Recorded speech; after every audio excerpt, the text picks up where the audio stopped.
Hello, everybody in the Dokkan Tuberverse. Welcome to another Global Game Podcast. I am your host for this week, Taisho Daisetsu, and we got an awesome thing going on for you this week. This week we are joined in with a special guest. But first, let's go ahead and get our normal introductions out of the way. First off, hi everybody, my dudes! Taisho Daisetsu here, once again. And then off to our other boys. I'm Alec Hunter 1982 and daylight saving time sucks. And I'm Anthony JMO. And unfortunately this week... Oh, sorry, go ahead, J-Mo. I'm sorry. No, go ahead. Unfortunately this week Trevor cannot join us. Yeah, he gave us about 2 weeks notice, so we wish him well in his future endeavors. No. I've got a shout out for Trevor, 1 second. There you go, cracked a Mountain Dew just for him. There we go. And of course, as you can see by the title, we have a very special guest on our stream today. The one, the only, Your Grace, the Masked Ningen. Yo, how's it going, everyone? Thanks for having me on. Hey, thank you for coming, my dude. Thank you for joining us, especially with all the crazy schedule things because of stupid daylight saving time. Yeah, daylight savings is definitely a bitch for that. That's for sure. Oh, dude, it's a constant. I guess really the only people sort of in the community that most people will have heard of. It's a me and the first warden problem with the fact that basically everybody else is in America. So. Well, yeah, I mean, and it's really interesting for us right now because where Ty lives, they don't do daylight saving time, even though he's in America. So this is an hour earlier than it really is for him. Mm-hmm. And then you guys don't change until a different point in time. So like, it's just all messed up. Mm-hmm. Yeah, exactly. I think the other 48 states besides Arizona and Hawaii should get on the program and, learn. But anyways, yeah, so if you don't mind, Ningen, we want to go ahead and ask you just a few questions because, you're here with us and we love your face. And as you How guys... do you know what my face looks like? It has a mask over it. I definitely know. I've seen your face. Yeah, I was gonna say I have done face reveal videos before, so. Oh, okay. Well, but either way, we're happy to have you here. We just got a few questions, and as I'm asking these questions, guys, as you can see, we have his social media stuff up there: Twitch, Twitter, YouTube, and his new secondary YouTube channel. So, first things first, my guy. How and when did you get into Dokkan Battle? So I just passed. I'm so annoyed because I was in autopilot clicking the screen and I didn't get a screenshot because I wanted that nice round number, but I clicked off of it straight away. A couple of days ago, I just got to 1,300 days on Dokkan, so Ooh. quite a while. And yeah, pretty much it was just a case of somebody that I worked with at the time had literally just got it. A week or so before, and so they showed it to me because I've mentioned before, like on my channel and on Twitter and all that sort of stuff, that I'm able to play Dokkan at work because I have like a pretty chill sort of office job. So he showed it to me at work, and I was like, oh, well, I guess I'll check it out. Gives me something to do when there's a quiet period, and yeah, here we are. So. Nice. And then, what is your favorite unit in Dokkan right now?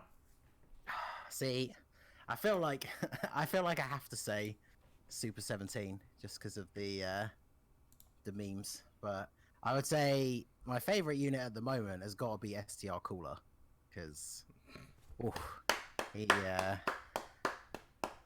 monster. He's just so good, right? So the thing is, like, I've chatted to him. I've done like a couple of videos of him in the past, but obviously Goresh is known in the community as being like the big Cooler and Frieza fan, but like Final Form Cooler has been probably what my favorite thing about Dragon Ball, except for maybe like Vegeta and Bardock, like for years now. So anytime like something like Cooler related comes out, I get super hyped. Like I was more hyped for when they revealed physical Final Form Cooler in the 120 meta than I was for like the Super Saiyan 4s. So I, as soon as they announced STR Cooler, I was all about saving for that banner. So Yeah, honestly, like definitely physical Final Form Cooler is one of those units that I feel is really slept on still to this day. And now that SDR Cooler's out, you have more of a reason to use him just because he meshes obviously so well with SDR so Cooler. good. Oh yeah. Yeah, if you have him on rotation with the, I think the STR Cooler was transformed at that point, so they have like, I think pretty much the exact same link set. The physical cooler is still hitting like a 2 million attack stat, which for a unit that is like, what, almost 3 years old at this point? Oh yeah. That's pretty good. So Exactly. And then what new features or units would you like added to Dokkan? oh boy, is this? So obviously we'll probably talk about that a bit later. But obviously everyone's kind of getting into Grand Cross at the moment because it's the hot new thing. Oh yeah. And like from playing that for the last week, there are so many features that I wish Dokkan would bring to the game, like that are like present in there. That it's stuff that like people have kind of talked about in the past that they would like to see in Dokkan. But then when you play a game that actually has all of those features in it, it makes you like it just makes you want them even more. Because like even I think Legends has it. I didn't play Legends very much. I didn't get on with it, but the major thing for me is some kind of auto mode or like skip tickets. Because like if I need to farm something from a story event and I'm gonna have to play the stage like 30 times, I don't want to sit and play it 30 times. I just want it to play itself 30 times so I can do something else. So Yeah, I kind of like that point too, given that quest mode is something that hasn't really been expanded over the past like couple of years now. So the fact that it's like still sitting at like 27 and we haven't gotten anything even on JP at this point, I can see that. well, I mean, even when I say story events, I mean things like, you know, like now we've got the 3 different Dragon, like OG Dragon Ball events that you can get the farmable currency to buy Kais from the shop. Like that's something that I would love to just set it on auto and let it do it itself, because I'd it's love quite mod for super monotonous. exact farming. That would Yeah, be exactly. So nice. That would just be fantastic if they actually did that. So, Because that's the thing is obviously recently we had that whole thing with the half stamina and double XP, and I farmed that quite a lot. I went from somewhere around rank 670 to, I think by the time it finished I was like 712. But my god, it was so boring. Like, but like because I have so much stamina, even at that rank I was still able to fully rank up on 1 bar of stamina.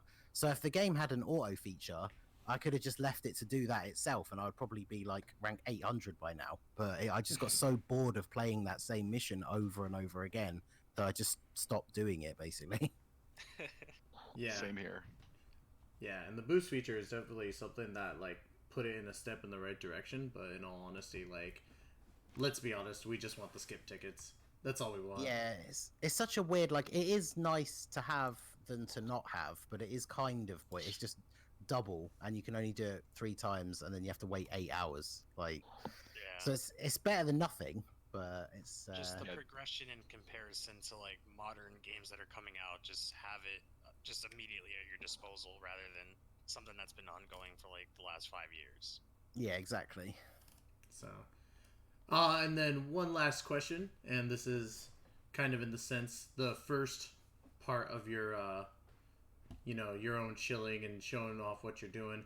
What is your online presence and what projects do you have coming up? So obviously mainly I have my YouTube channel. I do have my Twitch, but I stream on both at the same time with like the whole restream type thing. And mainly just because there was a time when our work computers, for whatever reason, you could access YouTube, but you couldn't watch live streams, and it kind of put me in that position where I could only watch streams if they were on Twitch. So whenever somebody went live only on YouTube, I couldn't watch them. So I decided to do the whole like dual streaming thing just for anyone else who might be in that same sort of scenario. But other than that, I don't really use it that much. So the main focus is the channel, the YouTube channel, where I still do daily uploads. And then I have recently started a second channel for Grand Cross, just because I'm really enjoying the game, and like I'm enjoying it so much I want to make content on it, but it's very difficult to like when you have a channel that's established on like one particular thing, it's really difficult to like branch out into other things. So it seemed, after talking it over with some other people, including somebody who basically did the same thing for when Grand Cross came out on JP, I decided it would be easier to just start a new channel. So that's the that's sort of the main thing at the moment. But as I said to people like on my main channel, that I like it's still a secondary channel. Like I'm never going to give up Dokkan. Still going to be doing the daily uploads and all that. So that's obviously still my main focus. And then of course Twitter, because I spend so much time at work, like I said, on in a sort of cushy office environment. I'm pretty much always on Twitter. So That exactly. And if you guys haven't done it already, as you guys can see, you know, there's the subscribes, there's the follows, there's the follows, there's the subscribes. Get it done. Do it. This morning, actually. Did I not tell you that we're all about shameless promotion? You did. I appreciate it. But yes, yeah, we're extremely happy to have you on. That's for sure, Ningen, because it's nice to have, you know, other super global mains on our channel and helping. Oh yeah, man, I am a proud global main. Exactly. I agree very much with Goresh when I unironically say that global is better than JP. Hell yeah. So, all right. With that in mind, let's go ahead and get started. So first things first, as you guys know, Dokkan just released a little news update for update 4.8.4. This will be releasing soon. And for those of you who don't know what this does, it's adding more methods of data transfer and it's getting rid of transfer codes. So if you haven't linked your account with Facebook, you don't have to worry about it just being the only thing you can link it with. You have your Google Play, you have your Game Center, and now you have Apple as well. So you have more reasons to link up, and you have no excuses anymore. So what's your guys' take on that so far? So I guess I'll go first because I was one of the few people when this happened on JP. I was kind of iffy about it. However, I do like that they're going this route just because of the main fact that you hear how many times people have lost their accounts, how many times people made a transfer code mid-transfer because of the code or whatever. Some people may have gotten a data fail and then they lose their accounts and then they have to go through the entire process of going through forums and things just to try to get in contact with Bandai and see if they can get their accounts restored. I feel like this, pretty much as you put it, simply put, is a way for people just not to lose their accounts. Now everything is fully linked, so no matter what, you can always just immediate transfer straight through just by logging into your own email once if you're going to transfer from one phone to a tablet back to your phone. It's just more convenient. It's a lot smoother than having to generate a code every so often, because I remember back in the day, I used to have to generate a code once a week just to ensure that my account was going to be safe, because I was doing a lot of transferring back then. Where if I was to stream it, I would transfer it over to my PC, and then right immediately after, a stream would be over, and I would transfer it back to my phone, and then I would wait maybe a week again, and before repeating that process. So I think that this is a much safer way to do it, and ultimately it's just more beneficial for the entire community not to lose their accounts. And adding on to that, I know there's a lot of people in the Dokkan community especially who really do not like Facebook. They don't like to use it. But for right now, I really suggest just creating a burner Facebook account. Link your account to Facebook now, so when this comes through, there's absolutely no chance your account's going to get lost. And then you can switch to either Apple or Google, depending on which one you want to use. I have 4 Facebooks, just for the sake of owning a couple of other people's accounts, so I'm full for that. Yeah, I think it's a good change just for that added security. Obviously for me, I had mine linked to my Facebook basically straight away. And it's funny that you mention actually like the attitude towards Facebook in the community, because I've mentioned this on Twitter ages ago, I think, I'm sure, but this whole meme that like nobody uses Facebook except for boomers, that is literally just an American thing. Like everybody over here has Facebook. Like we all use it every day. So I don't know where this like meme comes from that only boomers use it, because it's definitely not true over here.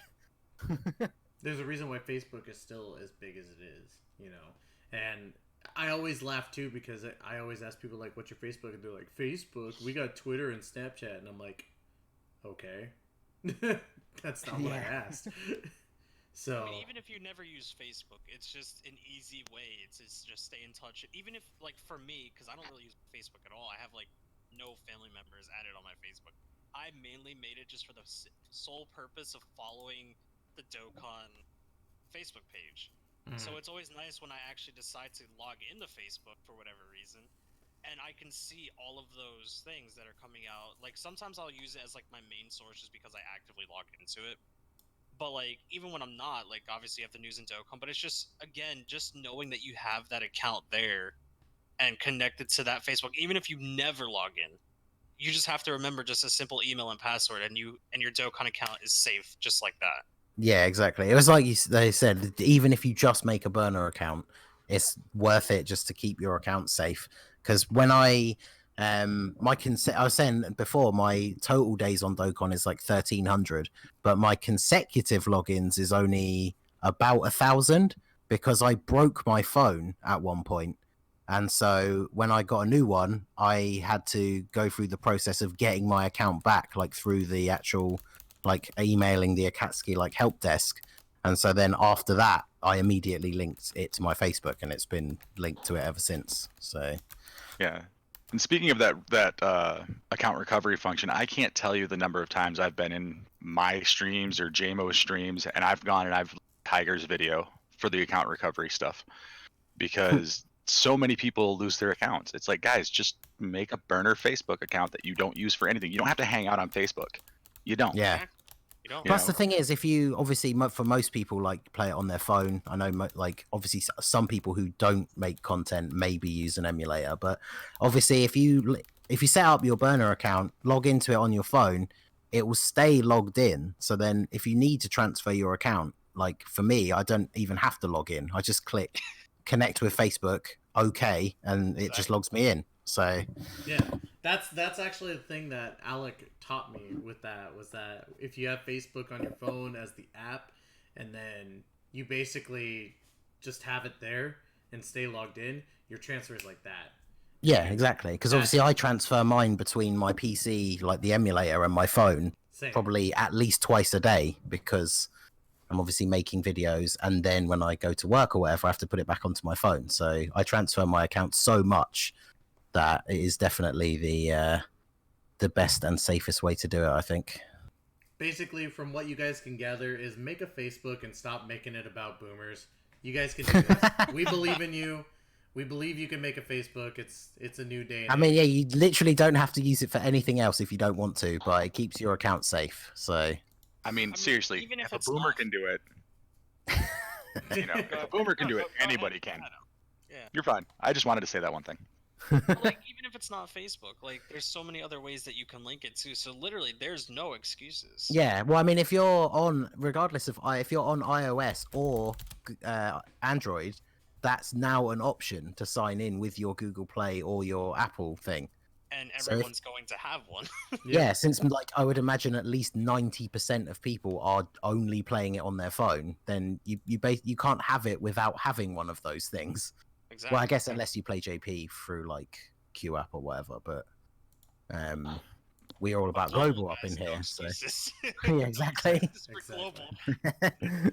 So, along with this update, guys, we also get an optimized feature for accepting friend requests. As you guys can see, you could actually hit the check marks, and you could either unfriend people or accept people as multiple entries.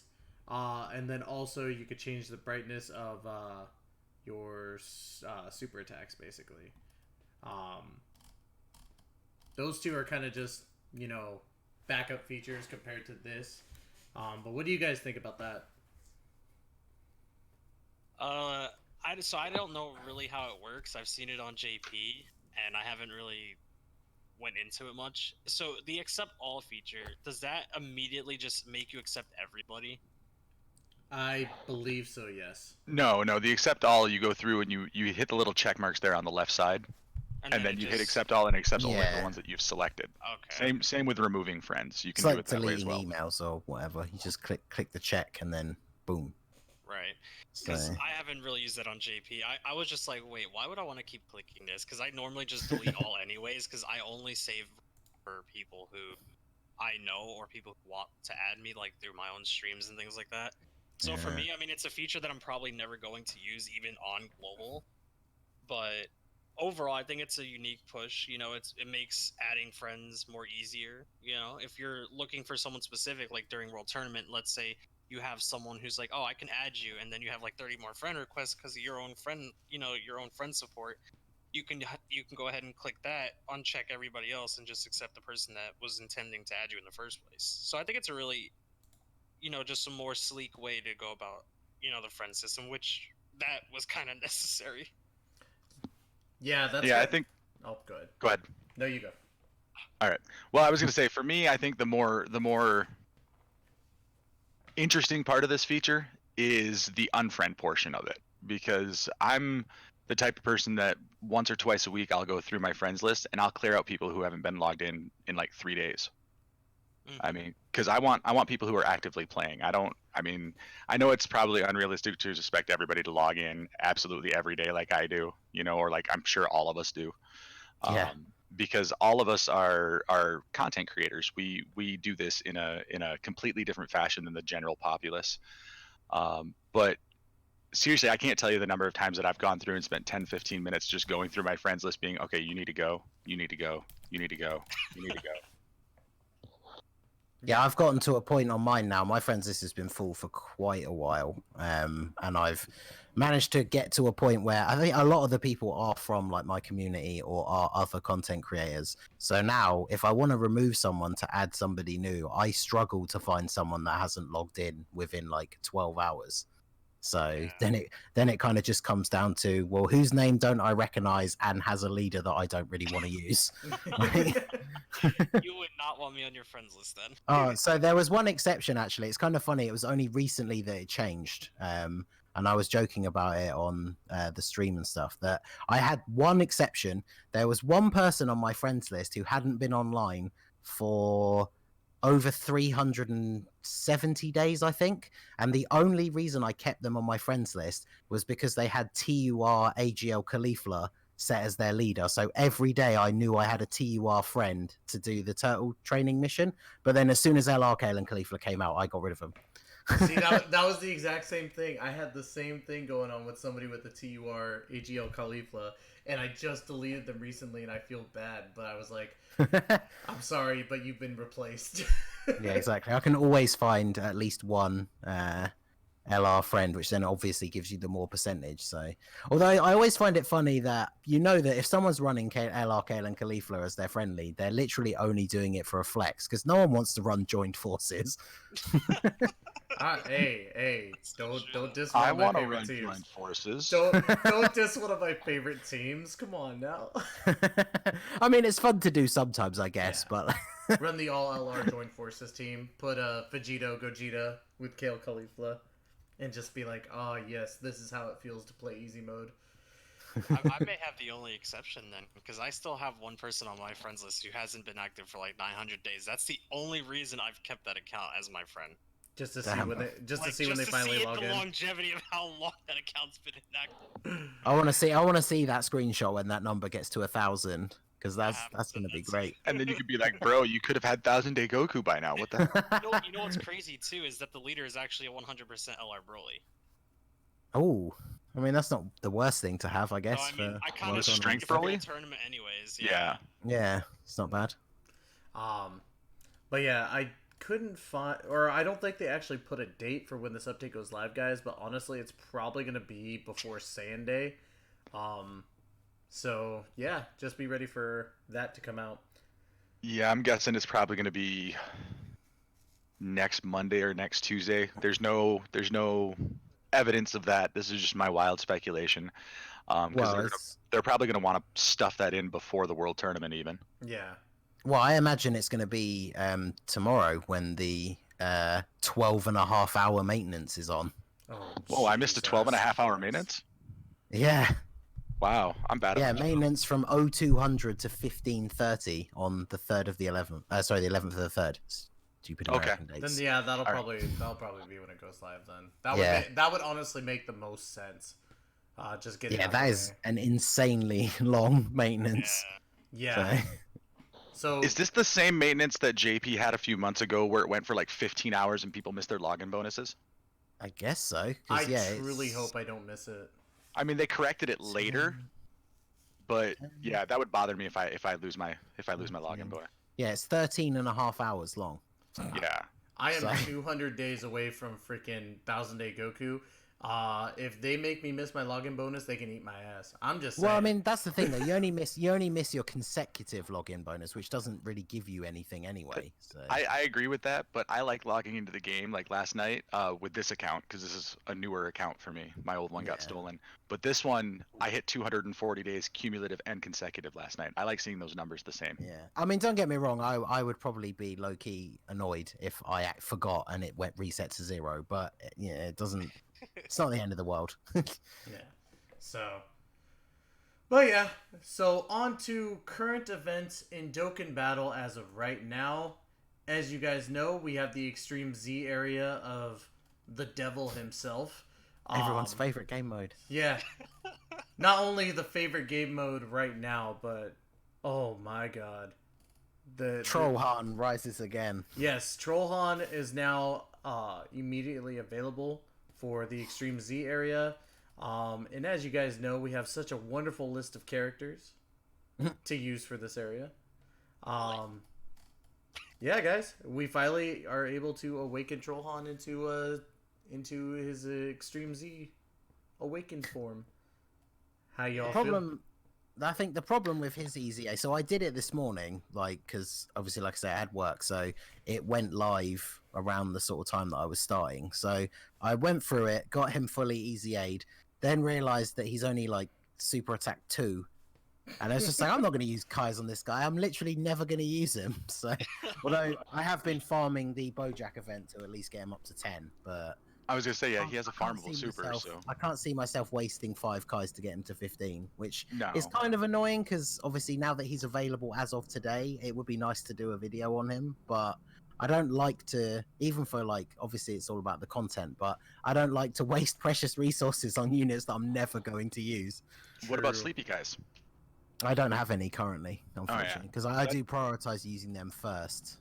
Yep, that's what I do units too. That don't have farmable Same. super attacks, but I don't know. Well, maybe I'll have to hope that I can pull a random unfeatured one and then farm him up to 5. But yeah, I don't think I'll be doing that anytime soon. So, Yeah, I mean, we've, he's not bad, but he No, shares the same name as AGLLR Gohan, so I'm never going Right. to use him. I mean, except for this because he's technically a better leader for this than the Blue Goku is now. Oh yeah, isn't there? Is it 10%? It's a Is 10% better. I Yeah. think Goku's 3 key 30% and Trollhan is 3 key 40%. Yeah. Yeah, so just getting into the unit a little bit, so in that way, since we're talking about him, this is the new Easy Aid Trollhan, which everyone loves. All leader skill, all types, key +3, HP attack and defense +40%, like Alex said. We got a super attack, greatly raises defense for 1 turn, which, as you can see, is a 50% for 1 turn, and causes supreme damage to enemy. You got his passive skill, which is key +4, and attack and defense +70%, plus an additional attack 70% when there's an ally whose name includes Goku. But that does not include Youth Goku, Goku Captain Ginyu, or Goku Jr. Attacking in the same turn.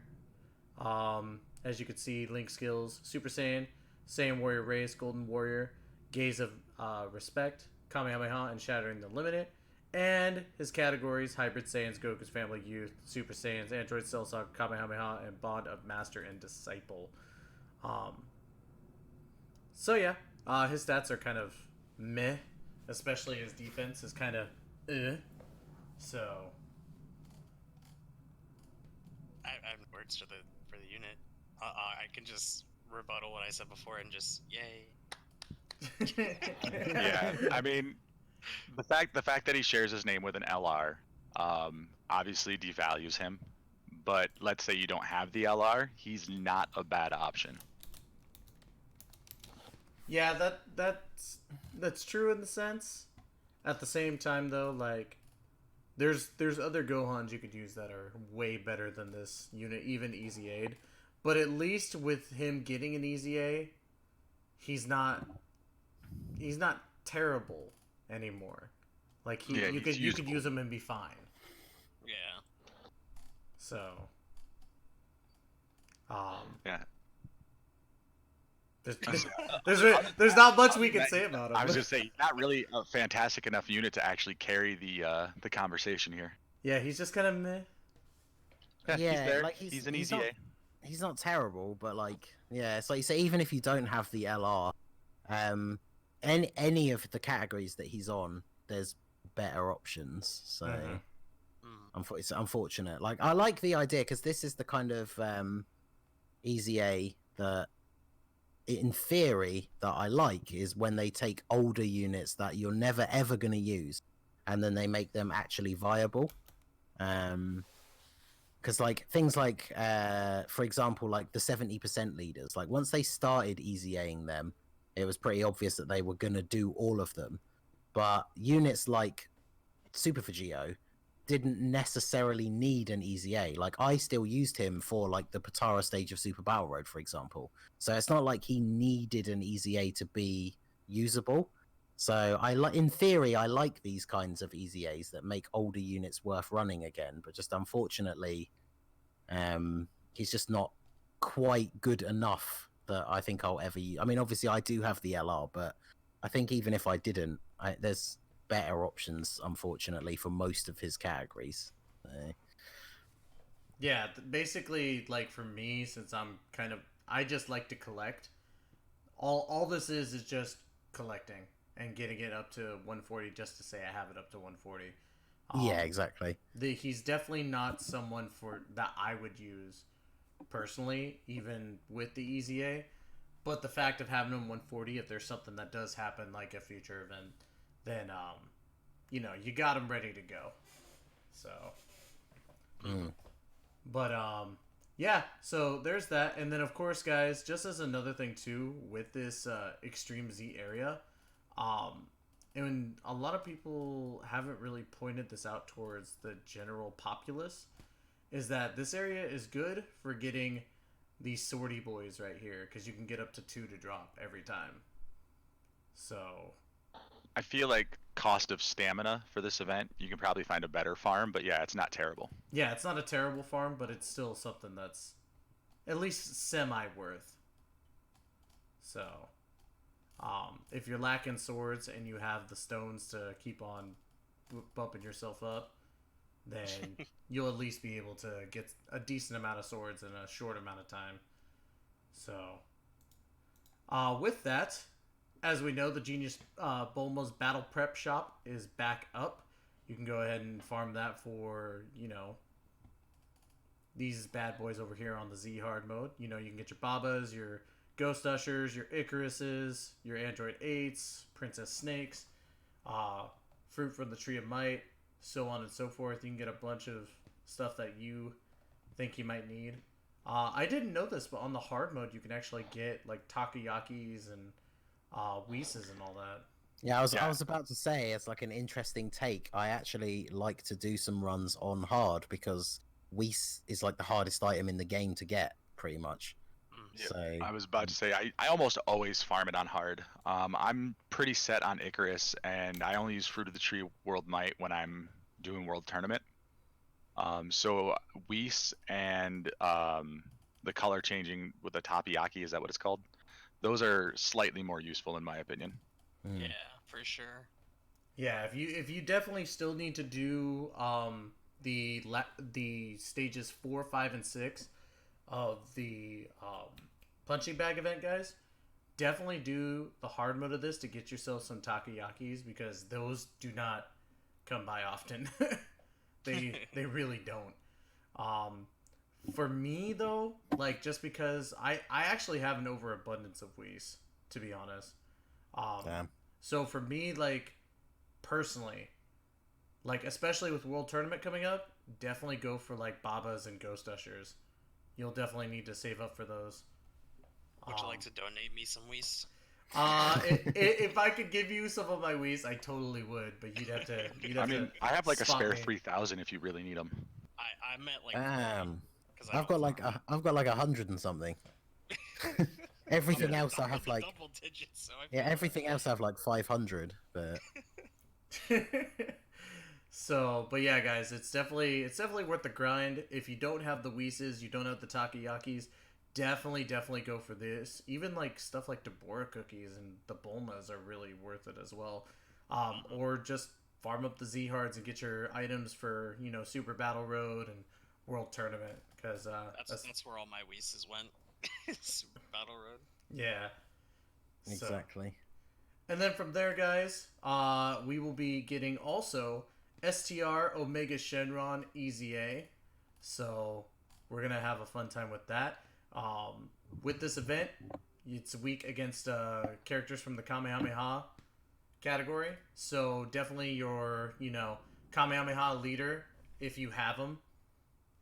It's where I'd put them if I had one. Definitely use LR Gohan. You could use LR Super Saiyan 4 Goku, all sorts of different units. Definitely worth the time, especially for the 30 free stones. I mean, even if it is, just in general, I feel like when they release these EZAs, there's no reason not to farm them. Even if you are still a relatively new player, and I kind of always speak up on the new players, but like even for those who may just be starting or have the ability to find even maybe a free-to-play team that could potentially get them somewhere, maybe to even if it's just at 16, that's still stones that you make out of it. So like there's almost no reason never to farm the event. Mm-hmm. Yeah, and plus if you do pull them eventually, then you've got all the medals ready to go. So And just to kind of reiterate for the weakness being Kamehameha, guys, it's exactly like how pure Saiyans and hybrid Saiyans are. Most of the game consists of Kamehameha units, and with as many AGL Kamehameha units there are, I highly doubt you wouldn't be able to beat this. This is an easy A. oh, this is gonna be a easy clap. Like if you have like LR Gohan and like LR Super Saiyan 4 Goku, like it's just gonna be GG. Can I just say that I'm so happy you used easy clap on my channel? Because that's what I say every time I do an event and I beat it easy. Easy. That clap. common vernacular. Proud global mains. Yes, exactly. Yeah, man. But yeah, guys, just to kind of go over it as well, we have the Omega Shenron Easy Aid right here. Just kind of go over what it can do. STR type key +4 and HP attack and defense +100%. So you got somebody for Super Battle Road that's going to give you way more key. Causes immense damage to enemy and massively lowers defense. So this is for 3 turns and it lowers by 80%, which is fantastic. Attack and defense +80%. Full power category allies key +2 and attack +40%. All enemies attack -40%. Link skills are Brutal Beatdown, Fear and Faith, Big Bad Bosses, Shocking Speed, GT, Shadow Dragons, and Fierce Battle. And then, of course, your categories, you got 2. Shadow Dragons and Full Power. And while we're talking about it, you guys can look at the stats right here down below of his EZA. What are you guys thinking about this unit? I'm just sad because mine is in mode. Like, out of every OG God Lead, he's the only one who's still 79%. That's it. That's all I have to say. Overall, I never really used the unit. I mean, I've had Fizz Omega pretty much since the get-go. Mine's been rainbowed for like the last 3 years, so for me, I don't think I'm really gonna take Omega. I mean, I might try him out just as a joke team for whatever reason, because I do still very well like Shadow Dragons. I think it's a fun category. Even when it first came out, it was one of the few categories that I've always wanted to have.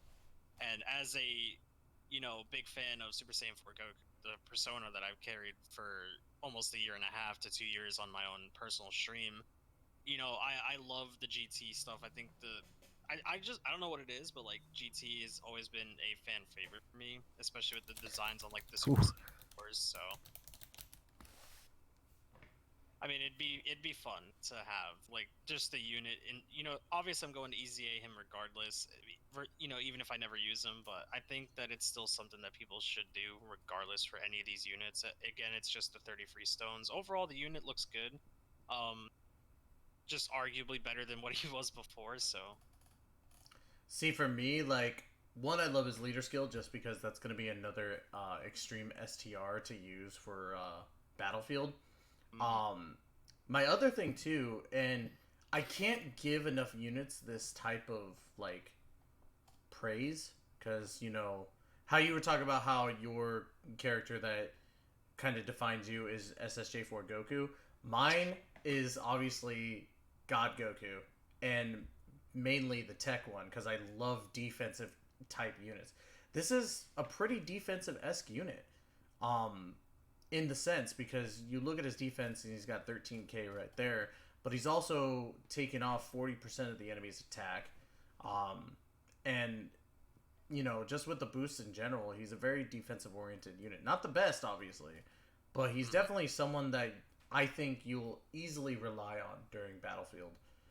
Especially, 100%. especially with his key, especially with, you know, how much boost he's doing towards the team, and then, of course, you know, just how high his defense can go.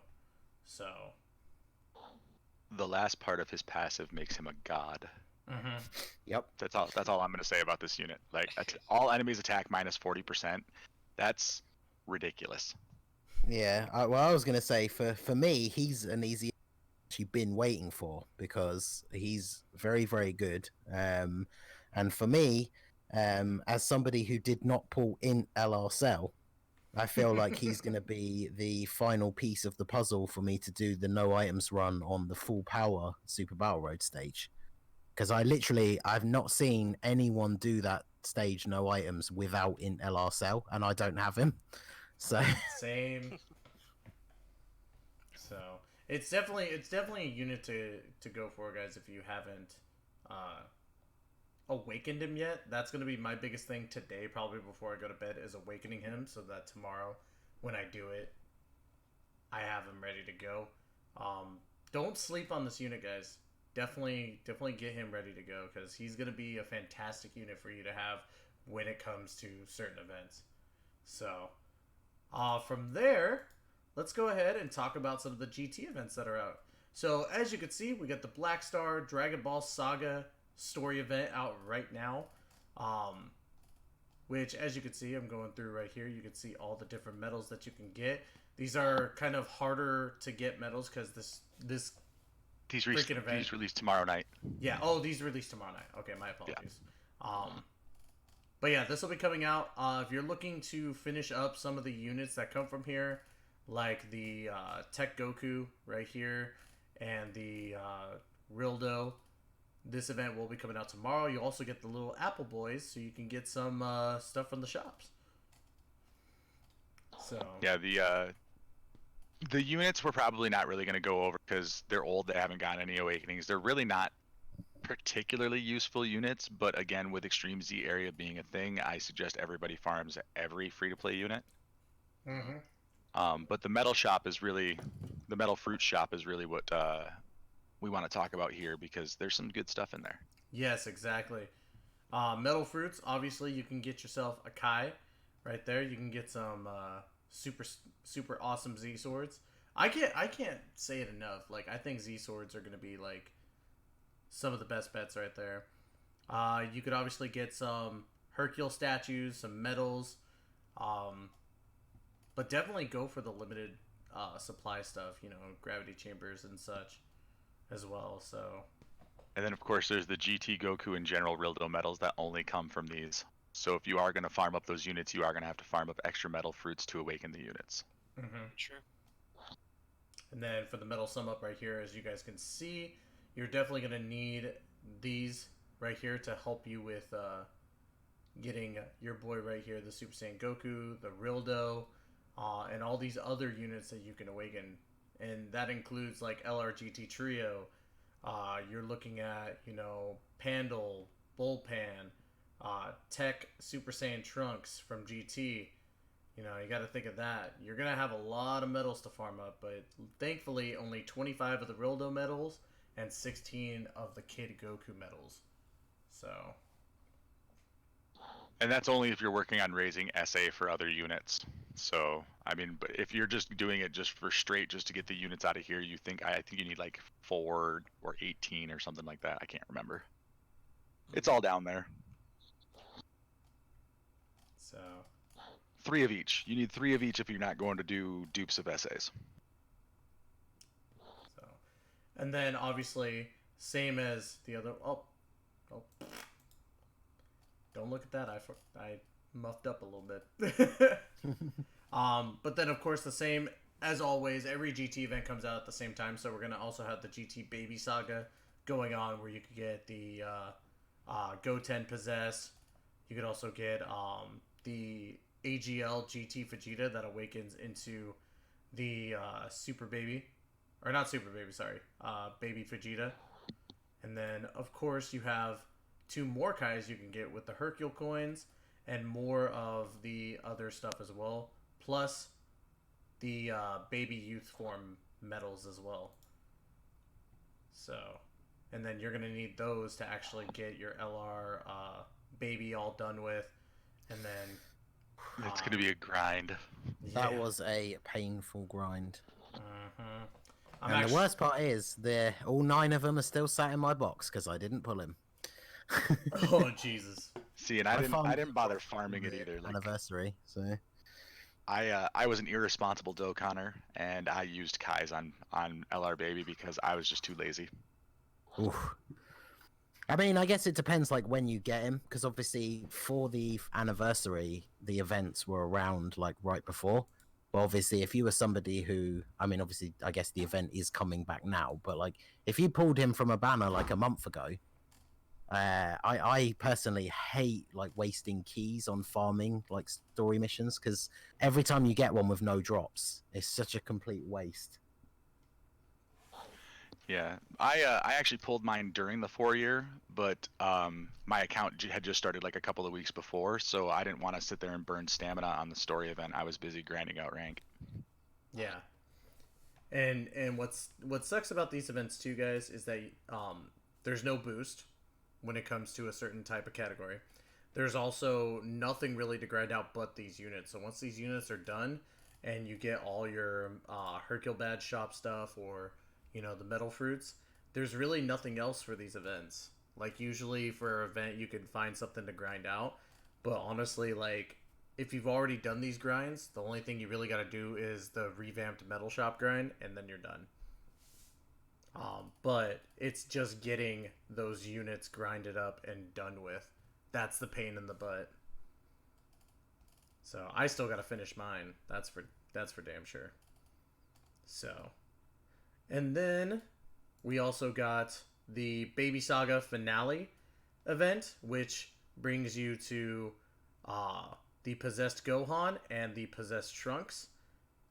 You can get a whole bunch of stuff from the Hercule Badge shop as well. So it's not, you have 2 different events that you could get Hercule Badge stuff from. So, and then that's basically from these 3 events, you're going to get about 5 Elder Kais in general. You're going to get, I think it's 45 Gravity Chambers. So it's not bad to get the medals. It's just, it is a pain in the butt to grind these all up. So, or at least, oh wait, no, you're only gonna get 3 Kais. Never mind, I'm done. Yeah, because they share shops. Yeah, they share the shops for this one. So yeah, it's gonna be even more of a pain in the butt, just because you're not gonna get 3 different shops for it. But otherwise, it shouldn't take too long to grind up these ones if you've already done the units. If you've done the units, I'm sorry, but it's gonna suck. So I've got to farm up my 4 copies for each of those free-to-play units, because I only farmed them up to Super Attack 10 last time they were around. Again, stamina. yeah, Minor bolt, full paths unlocked, just not rainbowed, for obvious reasons. Yeah, I definitely got to do all the paths, and that's it. Like, Yeah, I already got wouldn't. the I wouldn't essays. put orbs. I really wouldn't put orbs into these units unless they get stuck into an easy area. In And all, even then, you probably don't even need that many orbs into them. in all honesty, I think, and this is just kind of a prediction. I think by the end of the year they might revamp these on JP. Like, I have a sneaking suspicion that because these events have been out for so long, that they might just revamp them by the end of this year in GP. I feel like they should, because most people, like, if you have been playing the game for, you basically have no reason to do them aside from the farmable currency, and then I guess for like this one, like the Nurse Chi-Chi and stuff. But other than that, you've got no real reason to do it. So Yeah, exactly. So plus, it's nice when they revamp story events because you get a bunch more free stones, and who doesn't like that? so, and then of course we have Dragon Ball GT Ultimate Android Saga. So another event. This one, I believe, in my opinion, is the better of the events, only because the fact that one, it's not too terrible of a grind. Secondly, you get a lot of free-to-play units that are SSR instead of SR, so you're not having to worry too much. You get the GT Frieza, GT Perfect Cell, GT 18, and then you get Hellfighter 17 on top of that. You get all the medals that you can. You can grind this out for Gravity Chambers or Supreme Kai Planets. You can get, your King Yenmas. You can get your Dendays. And yeah, it's not terrible. The only thing that sucks about this event is that that's all you're grinding because you can't. There's no shop for them. There's nothing that you can really get for it. Otherwise, here's medals are not too bad. You can get all these units awakened. You can awaken your STR GT Goku. And it's not that bad of a grind when it comes to medals. Only 10, 10, and 7. So you're looking at a pretty easy grind session with this one. Farming SA for the GT Cell and the GT Frieza on this one is a good option too. Mm-hmm. Actually, I think this is the only place where you can farm those ones. Yeah. The drop rate is not the best though. It's not the best, but honestly, it only really took me a day of grinding when I was doing my GT Frieza and GT Cell. Otherwise, it's not too bad. It's not. It's because you need the obviously you need the medals for some things, and then you need the card for actually farming their SA. But like because they both drop from the same fight. By the time I actually got enough copies to do the super attack, I think I had like 100 cell medals because it just kept giving me medals like over and over again. It was like, please, I don't want these. I don't want any more. No, that is true. You'll get a lot of medals as well, but yeah, I mean, hey, it's free Baba points if you're for low. like what the 12 Baba points you get. I do per wish medal? they'd split them so it was like drops from one stage and like medals from a different stage, but Yeah, that's true too. it's not the worst thing, I guess, but it was a little bit annoying, because it's all RNG. So yeah, when I did mine, it was not kind to me. So Yeah, this event is not like obviously the most amazing event, but hey, at least you could grind out some stuff. Like I said, you can get yourselves Supreme Kai planets. You can get the Gravity Chambers. Definitely, Gravity Chambers are worth way more in my opinion. But there's at least stuff outside of those units that you can grind. So yeah. Besides that, guys, we do have one more, or actually, I think 2 more, or no, just 1 more. We got 1 more GT story event, which is the Dragon Ball GT 7 Shadow Dragon Saga, which is adding a little bit more stuff that you can grind out. As you can see, you can grind out a lot of training items. You can grind out physical swords right there. Not a guarantee, though. You can grind out some Hercule statues if you want, some harder medals to get like the golds and the rainbow-esque type of medals. But then you also get our boy here, the Vegeta Jr. which can be easy aid. Outside of that, there's not too much that you really need from this event. You really only need the 10 medals for the Vegeta Jr. to go into his easy A. So Yeah, he's a good unit too. I mean, I know we're not going to cover his details here, but he's not. I mean, as far as free to play units go, he's not a bad one. oh no, with you being able to super attack on, I think it's what, 8 key. 8 or 9, yeah. Yeah, 8 or 9 key, you can get a super attack, and he is no pushover when you have him fully awakened. That's for sure. And if he gets hit before he attacks, he's even better. Exactly.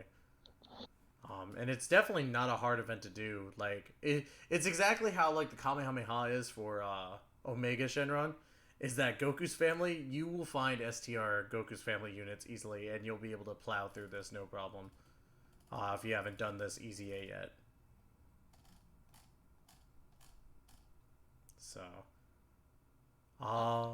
let's see.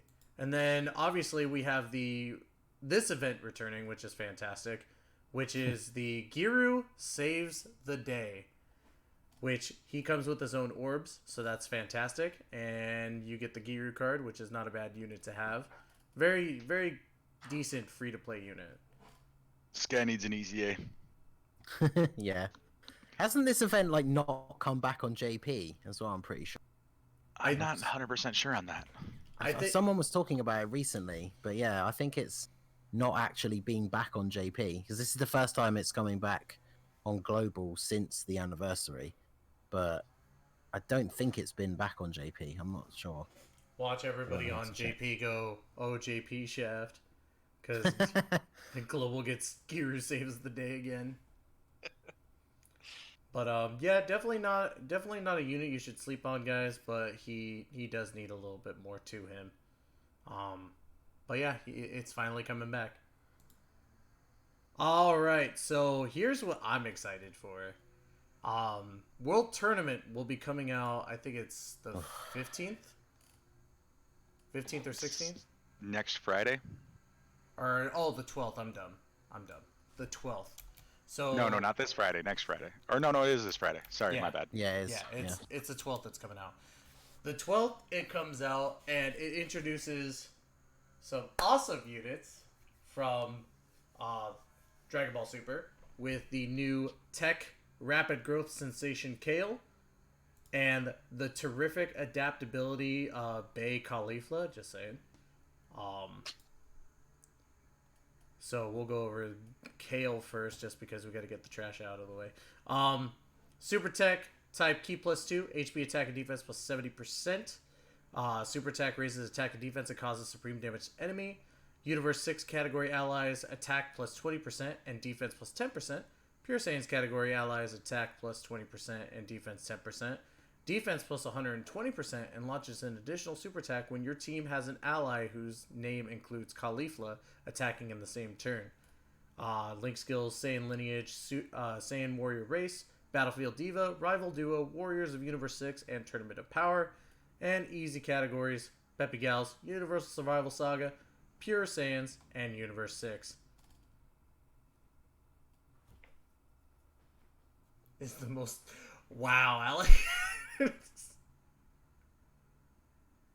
Just call him like I see him, bro. I mean... You'll get a drink. Wait, You're super thirsty. He said he got thirsty for some caulifla, which is true. I'm just saying. I'm just saying. So, these units are phenomenal. Their passives plus their super attack stacking just makes them great. They don't awaken, so even at level 100, they're still useful. I'm really interested to see what happens when they get around awakening these units. Oh god, that's gonna be fun. Yeah, but especially with the infinite stack with the super attack by 20% for attack and defense too. yeah, thank you for reminding me. I forgot to cover that part. Just for Kale, I don't know about Caulifla. We'll get into Caulifla here in a second. But with the Kale guys, you have to raise the attack and defense by 20% infinitely. It's very good. He's basically just Kaiokening the entire time. So, and then we can go ahead and, I guess, get to the Caulifla as well. Might as well get it out the way. Yeah, Kale's unimportant.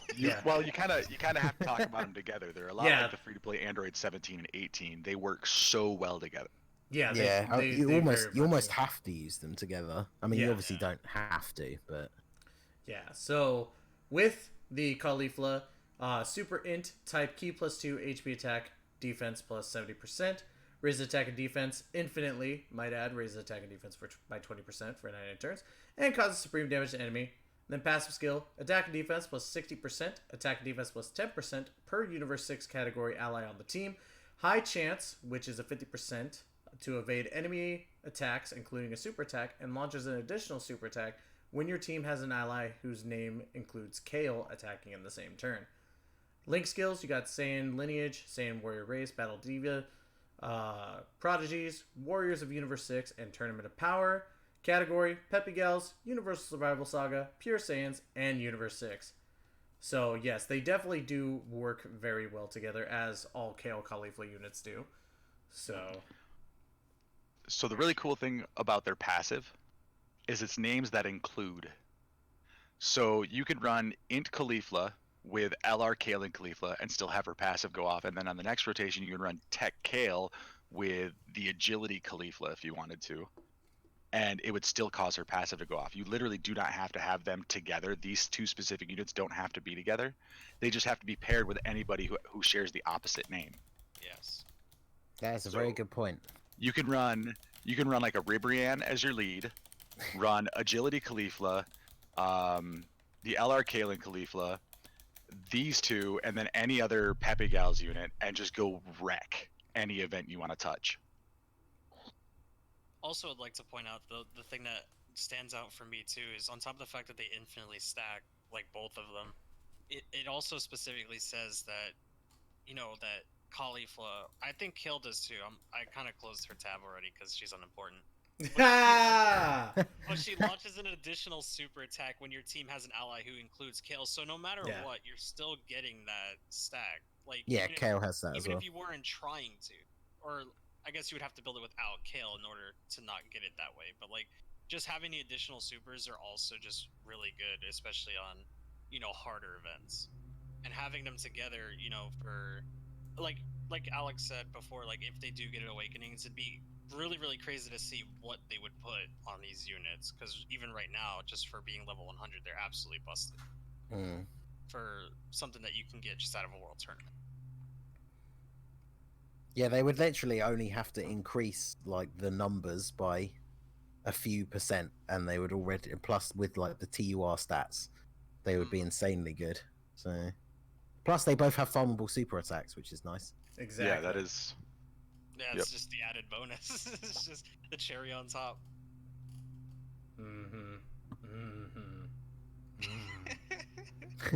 I'm sorry, what were we talking about? I was just looking at the card art for Caulifla. But no. I understand, man. Caulifla, why? Don't hate. I'm not hating. I'm just trying to understand. I mean, you can understand these nuts. I mean, fair enough. I guess if you have to have a response, that's it. No, but in all honesty, guys, you should be aiming for, like Alex said in chat, aim for top 1,000 if you want to rainbow these units.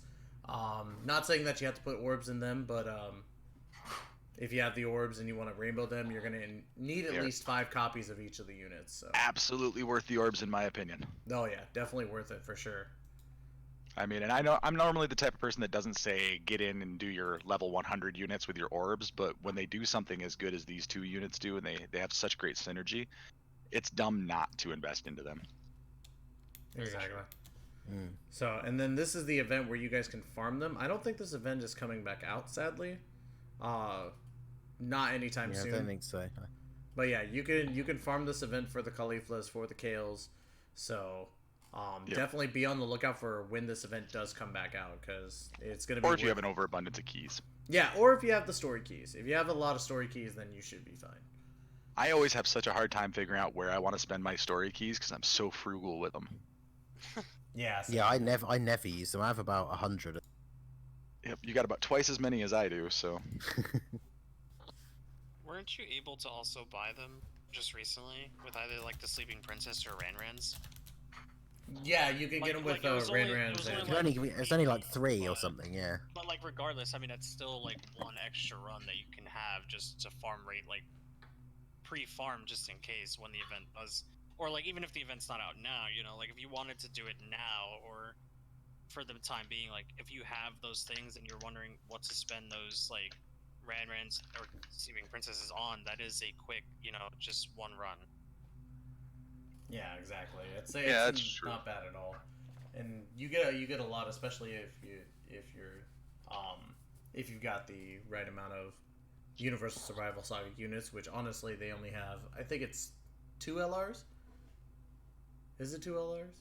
It's Goku, Frieza, and Kale Caulifla. But yeah, they're pretty easy to get. Not too hard at all. So. And then, of course, here on the 15th/16th, we're going to be getting the Bizarre Rabbit Mob back again. Getting these rabbit medals and Mr. What's his name? The Boss Rabbit? Monster Carrot. Or Monster Carrot, yeah, that's what it is. I thought it was Boss Rabbit, but it is not, sadly. But yeah, this event will be coming back. You can get your Monster Carrots done. I still need to actually finish him. Where's his TUR Awakening? Yeah. True. Where's his TUR Awakening? Plus, enjoy grinding the 870 Bulma medals you need out of this one. Oh yeah. Yep. Oof. Yeah, you need... It's one of those things. Every time the event comes back, I do like a few runs on it, and then wait, and then the next time it comes back, I do a few more. Because I'm never going to use those Bulmas anyway, but I need them to be awakened just for the... Because is it the SR tech one that you get from... Is it the Dragon Ball banner that's on during the World Tournament? You have to awaken them to put them into the dupe system. Yeah. So I'm just very, very slowly but surely working on getting all of those medals. Yeah. I'm just saying it now. When this comes back, I'm working on In Bulma because I already rainbowed Bunny Bulma. Oh my god. Yeah, I was gonna say, yeah, Int Bulma and Bunny Bulma are World Tournament units, and then you can get the physical Bulma. She's just considered a rare summon. Yeah. Yeah, but she takes 100 of those freaking... Yeah, but you only need to do her once. Well, yeah, true. But yeah, all this Bulma grinding sucks. That's all I can say. It sucks. It's gosh darn it. I don't know, man. Grinding on Bulma sounds like a fun time. I mean, that's true. But yeah, this event will come back, and along with that event, you get the Adventure of Gratitude, where you can get the Kid Goku, in case you don't want to use the other events to grind out Kid Goku, which, yeah, don't grind. Do not grind this for Goku. Unless you need this Goku finished, then grind it for Goku. Otherwise, don't grind this event for Kid Gokus. I still think I need to finish this one, out of all things, so I might just end up doing it regardless. This Goku's actually not a terrible farm. It really isn't. In fact, it uses less medals than using the agility one, but it uses World Tournament medals, which is where it really becomes a problem. Yeah. I mean, it only uses like 1 or 2. But still, if you're lacking in World Tournament or you haven't played the World Tournament yet, you're not going to be able to use this unit specifically to effectively raise like the Int Goku's super attack. Yeah. Right. Yeah, exactly. Also, apologize for the noise in the background. Apparently, everyone and their mother decided to use a leaf blower today outside my house. So if you guys could, you could eat my ass. Can you stop? Like Jiminy Christmas. I just thought you were blowing out your beard, bro. No, I did that before I came on today. But yeah, yeah, that's the Adventure of Gratitude. There's not much to go with on this one. Not at all. Yeah, both of those events are incredibly old. And they're not difficult at all. I mean, the Boss Rabbit one, the Monster Carrot, whatever his name is, that one's the hardest because up until recently there weren't a lot of good youth Gokus in the game. Yeah. I remember the first time I ever played the event, it was actually like not easy at all. Like, because like Kid Goku was like the like friend one that you bring, the free one that you farm with. I can't remember which one it is. Was like the only unit on my team that could actually do reasonable damage, because it was still early days then. So Yeah. but yeah, now I imagine if you've got because thanks to the banner, I now have the Int Kid Goku Rainbow. So I'm pretty sure he will make quick work of this event. Oh yeah. He'll just destroy it. If you're using him as a leader with a friend, well, you can't use him as a friend, but I imagine he probably one-shots him. Yeah, I think so. True. What is okay? So this physical Goku is the one that you take as a friend. Oh, his leader skill sucks. It's only hit Yeah, like it's 30%. awful. Yeah, it's bad. That's wow. It's bad. It's disappointing. But bear in mind, he came out early in Dokkan, so back then Yeah, he was a beast. 2016. Yeah, 2016. Well, Back then he was a beast, but now he's just a crappy card. Like how weird is it, guys? Like we're sitting here talking about a unit that came out in 2016. We've been playing this game like 4 years. collectively as a as people who play the game, not just necessarily us. But this game's been around for 5 years, man. Yeah. Like when I first started playing this game, I was like, oh yeah, this will be gone in a year, maybe 2. well, that's the thing. Most gachas are like, a lot of them struggle to make it to their first anniversary, let alone long past it. So Yeah. This is I think it is the longest reigning gacha game right now and the most successful, which just goes to show just how just having the Dragon Ball IP yeah, makes, absolutely. Well, it doesn't always make everything. Budorechi or whatever that game is, kind of Buchigiri match. Buchigiri, yeah. That Well, I think their main problem was the fact that it was only a browser game. Like, if they'd released a mobile, then I think it probably would have been more successful. But like, who wants to play a browser game? I find that very odd. Yeah, that's true. So. Yeah, I feel like Buchigiri would have done a lot better if they would have. Because the art in that game is amazing. Like, Yeah, no, it was great. See, I never played it, so I didn't know. I never played it either, but I watched like Goresh has done videos on it in the past, Yeah. and the art, the animations, it's all phenomenal, and it would have made an incredible mobile game. Yeah, exactly. Like, I've never played it either, but I've seen art, and like, obviously nowadays, because everybody is kind of using the same arts, like the Dokkan art, or just normal, like, there's like those general popular images of certain characters. I've started trying to deliberately search out and find like Buchigiri assets for thumbnails and stuff, because the art is just so good. So I really, really like it. I always kind of wanted to check it out, and then just never got around to. Like I say, if it was on mobile, I absolutely would have checked it out. But yeah, I just never got around to it because it's a browser game, which such a weird choice. Yeah, that was a very weird option for that. But hey, more Well, power, I guess more power to them. in Japan, there's actually some popularity in browser games. Oh, really? I think so, yeah, because like if I remember right, there was like a browser-based Dragon Ball MMO that ran for a few years too. Yeah, I think I've heard of that. I'm pretty sure. Yeah, it's there's just some like the culture over there. You put it on a TI-80 calculator, they'll still play it. True. So, but with that, we're gonna go into some irresponsible speculation.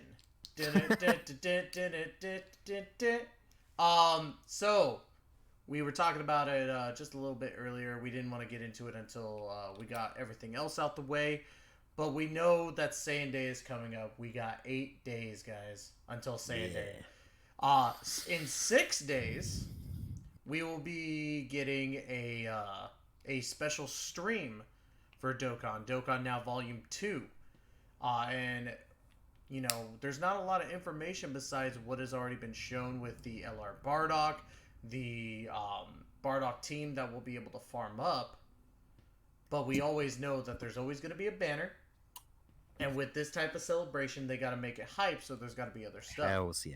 So, first question. Just very quickly, because I didn't want to interrupt you, but it's fine. not a stream. It's a pre-recorded video, just like the first one. Because remember, we all thought the first one was going to be a stream, and then it was just a YouTube video. And I think that they realized that, because if you go into the actual news setting and scroll down near the bottom, it says, "Please note this is not a live stream," because I think loads of people waited up to like watch it live, and then it was just a YouTube video. Well, I mean, it's going to be a live stream for us at least. That's so I did that because we all thought it was going to be a stream. It was on at like 4 a.m. or something stupid for me. But Tiger streamed, and me and Toon Ryan jumped in so we could watch it together and talk about it. And then we realized it was a YouTube video. So then in the stream, people were like jumping ahead and like spoiling it in the chat because it wasn't a stream, it was a video. So unfortunately, doing like a stream reaction for it didn't turn out the way we'd expected. So, well, at least with us knowing this now, like we could tell people like, hey, no spoilers. Just let us watch the damn thing and live react to it. But I feel like it's gonna be the same time, isn't it? Because it's it's 10 p.m. Yeah, it's a different time now because like it's like 1 o'clock in the morning. Oh, that's like 5 o'clock in the morning for me. Something like that, yeah. I see. It's gonna be 10 o'clock for me because now everybody else is on my time, on the Pacific Standard Time. So, although actually, let me look at my. I think I might be at work, which means I can watch it. But, oof. Yeah. But let's go ahead and get into some speculations, guys. Oh. What do you think the banner unit's gonna be? Oh, do I have some ideas? I feel like I don't want to go into huge amounts of detail because I am literally making a video on this that will probably go up maybe tomorrow. But basically, from everything that we've seen so far, like putting all the clues together, so they've revealed the free-to-play Bardock squad that you can farm to then get the LR Bardock squad. And for some bizarre reason, they decided to update the assets for LR Bardock super attack. So I'm putting my money on the summonable unit being a Bardock. I would say that it's incredibly likely at this point, but then it just comes down to what kind of Bardock. So obviously we've got the LR. I feel like they're not going to make the LR redundant, especially because they're redoing his super attack. So he's not going to be base form Bardock. So what I think is most likely is a Super Saiyan Bardock that then transforms either to 3 or to 2 and then to 3. That's what I'd put my money on. Yeah, I have a question about that updating of Bardock's super attack. I mean, are we... I saw briefly the post where they showed the art assets for it. Are we 100% sure they're updating the old Bardock's SA, or are they giving this particular SA to the new LR Bardock crew that's going to be able to be farmed out of, or that's going to be able to get out of the Saiyan Day events where you farm the other ones? It's the existing one. Okay, yeah, like I said, I didn't really read it. Yeah, no, it's cool. It's the post from Dokkan Assets. He always, to make it easier to find if you're searching for particular assets, he always puts the unit name, and it is the existing physical LR Bardock. Okay. And yeah, basically all they've done, from what we can tell, they haven't changed it at all. They've literally just made the actual sprites like HD. So it'll just look a little bit nicer, but I don't think the actual animation itself changes at all.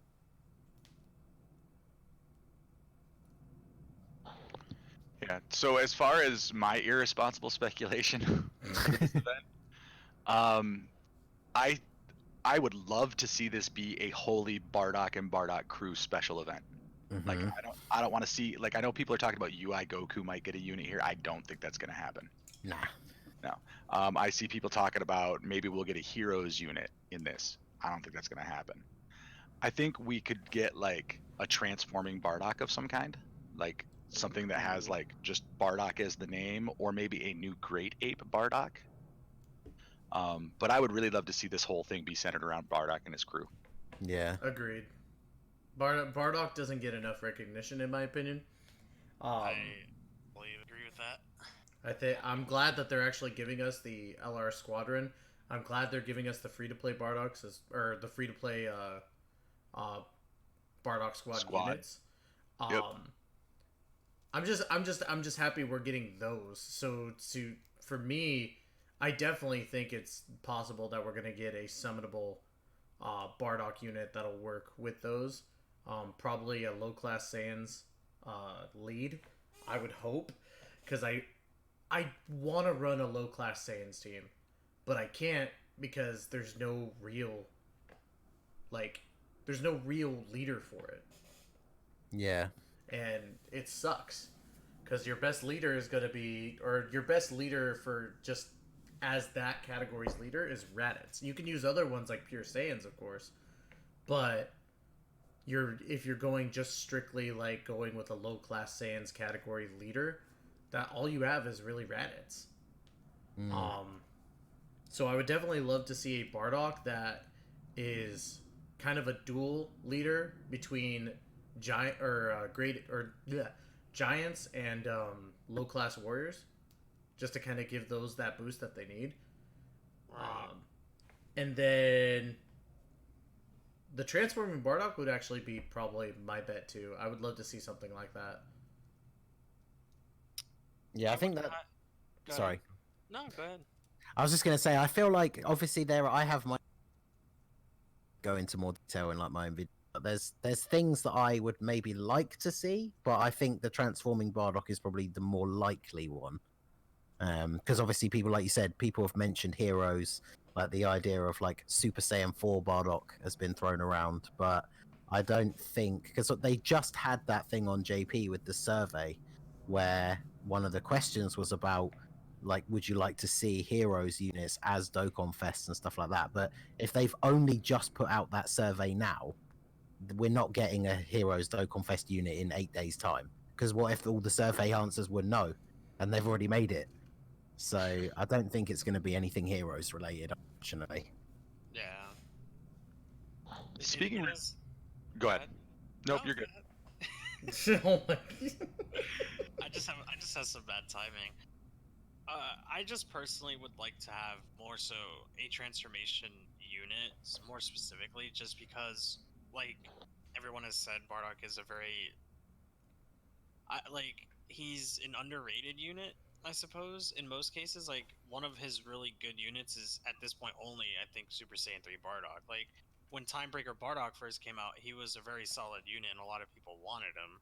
Mm-hmm. And oh yes, and Fist of Conviction Bardock and the Fist of Heavens Goku, like when they first dropped, they drew attention, but Bardock was only really good because he was like Seal Tanks, and then when Seal Tanks came around, that was it. Like not many people spoke on that Super Saiyan Bardock.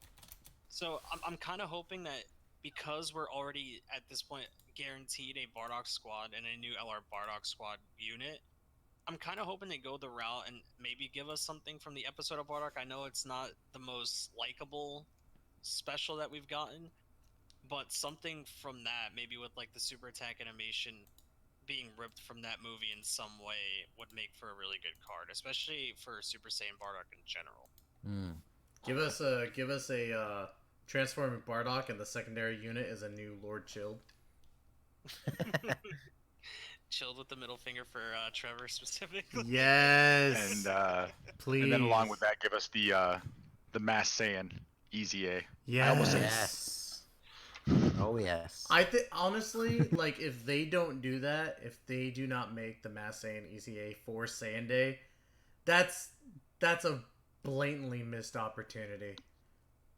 Like unless they know something like a Xenoverse 3 is in the works and they're going to wait to do that as part of a collab with Xenoverse 3. True, but I have no idea if that's even a thing. That's just, again, irresponsible speculation on my part. I think the one thing I could say about like Akatsuki and them, it seems like nowadays they're listening to us a lot more and listening to what we actually want, especially with the servers that they put out. So I'm pretty sure they can see that everybody wants Masked Saiyan to get an Easy A. And yeah, which, loads of people have been talking about it. yeah. So it's like if they don't do it, it's gonna be one of those things where we're like, that doesn't make any sense. But at the same time, you could be right. They could wait for a Xenoverse 3. Maybe they know something we don't. However, like I'm almost like 90% sure myself it's gonna happen. Yeah, I certainly hope so. I think you guys, I'm pretty sure at least one of you saw it, but I tweeted out a snapshot just showing how prepared I am. Oh yeah, dude, I saw that. I saw that. I've got a spare copy. Well, I don't have a spare copy at Super Attack 5. I have like 6 or 7 spare copies, and I've already pre-farmed another 77 medals. So See, for I'm me, just I wait- still have I'm yet just to waiting awaken for it to them. drop. I have still yet to awaken that unit because I've just been backed up on so many stuff that I'm trying to do, or so much stuff that I'm trying to do, and Imagine Yeah. not having that unit in 2020. Couldn't be me. oh, dude, sucks It to took suck, me bro. ages to rainbow him, but he, funnily enough, when he came out, because obviously, yeah, Super Saiyan 3 Angel Goku banner. I only summoned on that banner to get Marseillan, not Super Saiyan 3 Angel Goku. So, but a lot of people were also speculating that we would be getting the Angel Goku and Majin Vegeta. I had to tell people like I don't think that's gonna happen, only because the fact that yes, it would be great, but at the same time, all we're gonna hear is, "Oh, JP didn't get anything great," or if JP gets something new and Global doesn't, "Oh, Global's getting shafted." So I think this is just gonna be one where a unit gets introduced on both sides, um, so on and so forth. I would So- like to point out at this point that we have absolutely no confirmation that Sandy is on global.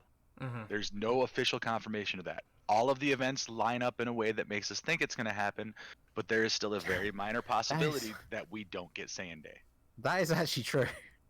It's highly possible, but it seems weird that they announced the Dokkan Now Volume 2 coming out like the No, day. I agree. Like I said, everything else seems to lead towards that conclusion. But Yeah. as of this moment right now, we don't have official confirmation That- getting anything for Saiyan Day. That is Yeah. true. That's very It's true. one of those things where it's like at this point you would probably say it was like 99% likely, but you never know. It's not 100%. So Yeah. because wasn't last year the first time they did a celebration on both versions for Saiyan Day? Yes. So it's one of those things that because they did it last year, we obviously assume that they're going to do it this year, and then the events that we have at the moment and cool banner and stuff ends at that kind of time. That makes it seem like that's what's going to happen. But like you said, they haven't actually said that that's what's going to happen. Yeah. So Let's just say we all hope that it happens. I think actually I'm trying to remember. You probably are right, but in the scans showed the Team Bardock, did it not say in there that it was for both versions? I can't No, remember. it specifically said coming to JP. V-Jump almost Right. never talks about. Yeah, it makes sense. I think the only time that it does talk about global is when it's like either or it's when the download specials are up. Like that's the only time I've ever seen JP or JP and Global mentioned in Shonen Jump, and even then, like JP was mainly mentioned in there, and it just I think made a little snippet that said, "Oh yeah, Global's getting it too." It's like, as "Oh a side gee, note, those thanks." guys over there, they're gonna get some stuff too, but we don't care about them. Yeah, they're gonna get the same things, but JP's better, guys. So yeah, it's definitely something to think about, guys. There's a lot of speculation. I guess is it okay to plug it now, Alec? I would say. Yeah, For- you can plug whenever you want, dude. We're all about shame. Yeah. So just as a thing right now, we don't have any confirmation of who all is going to be there besides myself and Alec. But I will be streaming the Dokkan Now Volume 2 on my channel here. So if you guys would like to be a part of that Sunday when this is going live, we will be streaming it here and talking about it as it goes on. So definitely be there with us as we either are super excited or very disappointed. Well, I'm gonna be sleep deprived and burnt out for the World Tournament, so I'm gonna be all kinds of fun. Oh yeah. Oh yeah. So, all right. So let's go ahead and get into some fun stuff. As you guys can see here on my little doohickey page right here, we are on DBZ Space, and last week we were kind of covering this, and we got a little bit of it, but we're going to be talking more in depth about what you could do for, or the stuff that you could do in DBZ Space. Sorry, I'm kind of flubbing on my words a little bit. So as you can see, we talked about the sidebar, we talked about cards, links, and such. You could actually go into the summons area as well. And with this, it will tell you about all the banners that have been happening for both Global and JP. Obviously, you got to switch between Global and JP in the sidebar. But this goes over all the banners that have been released on, like for our section Global.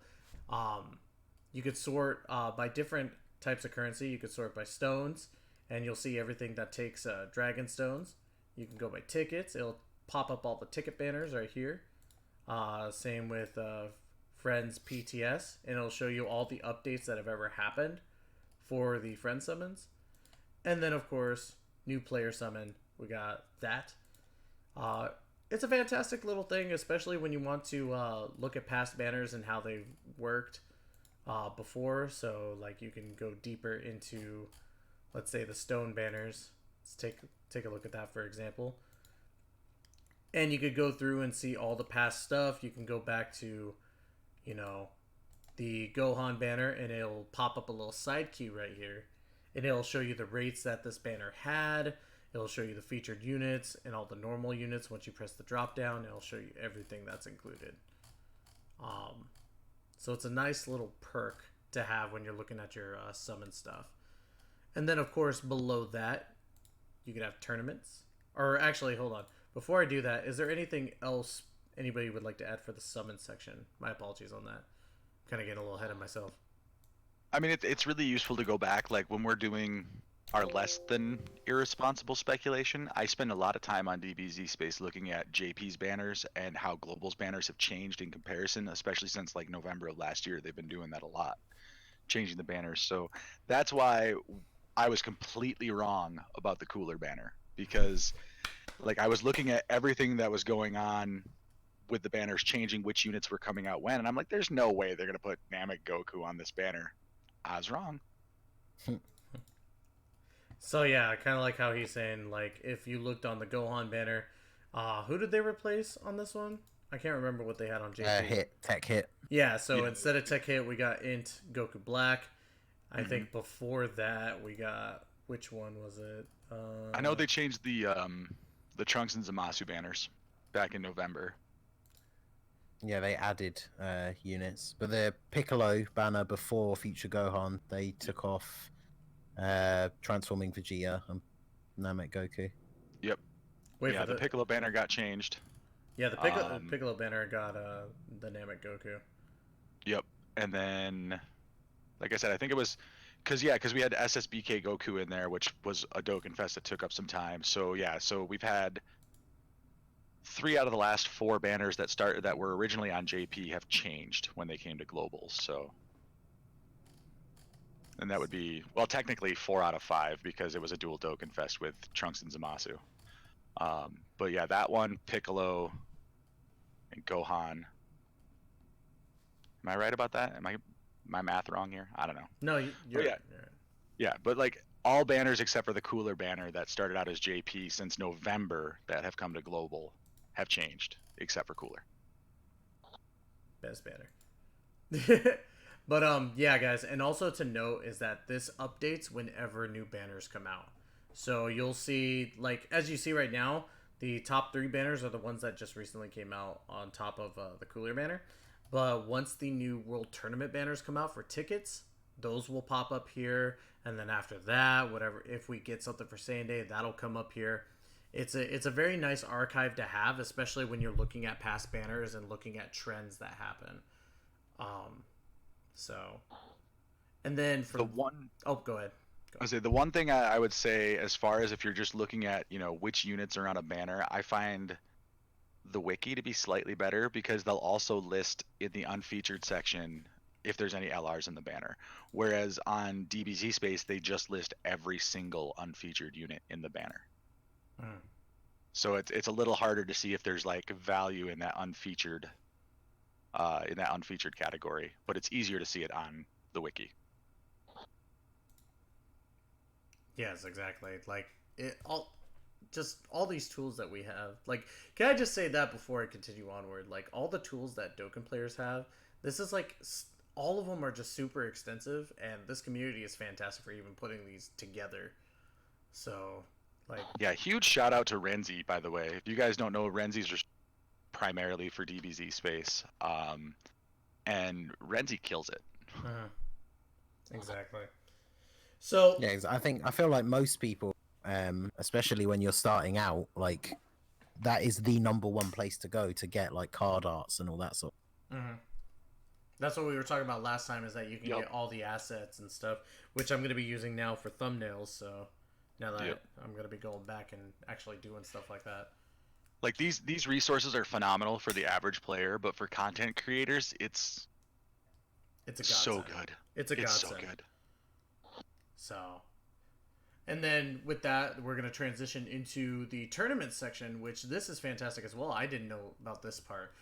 You could actually go into past world tournaments and check out all the stuff that they had for them. Like, you could check out the timetable, when it started, when it ended, when rewards were distributed, and how long the summons were up until.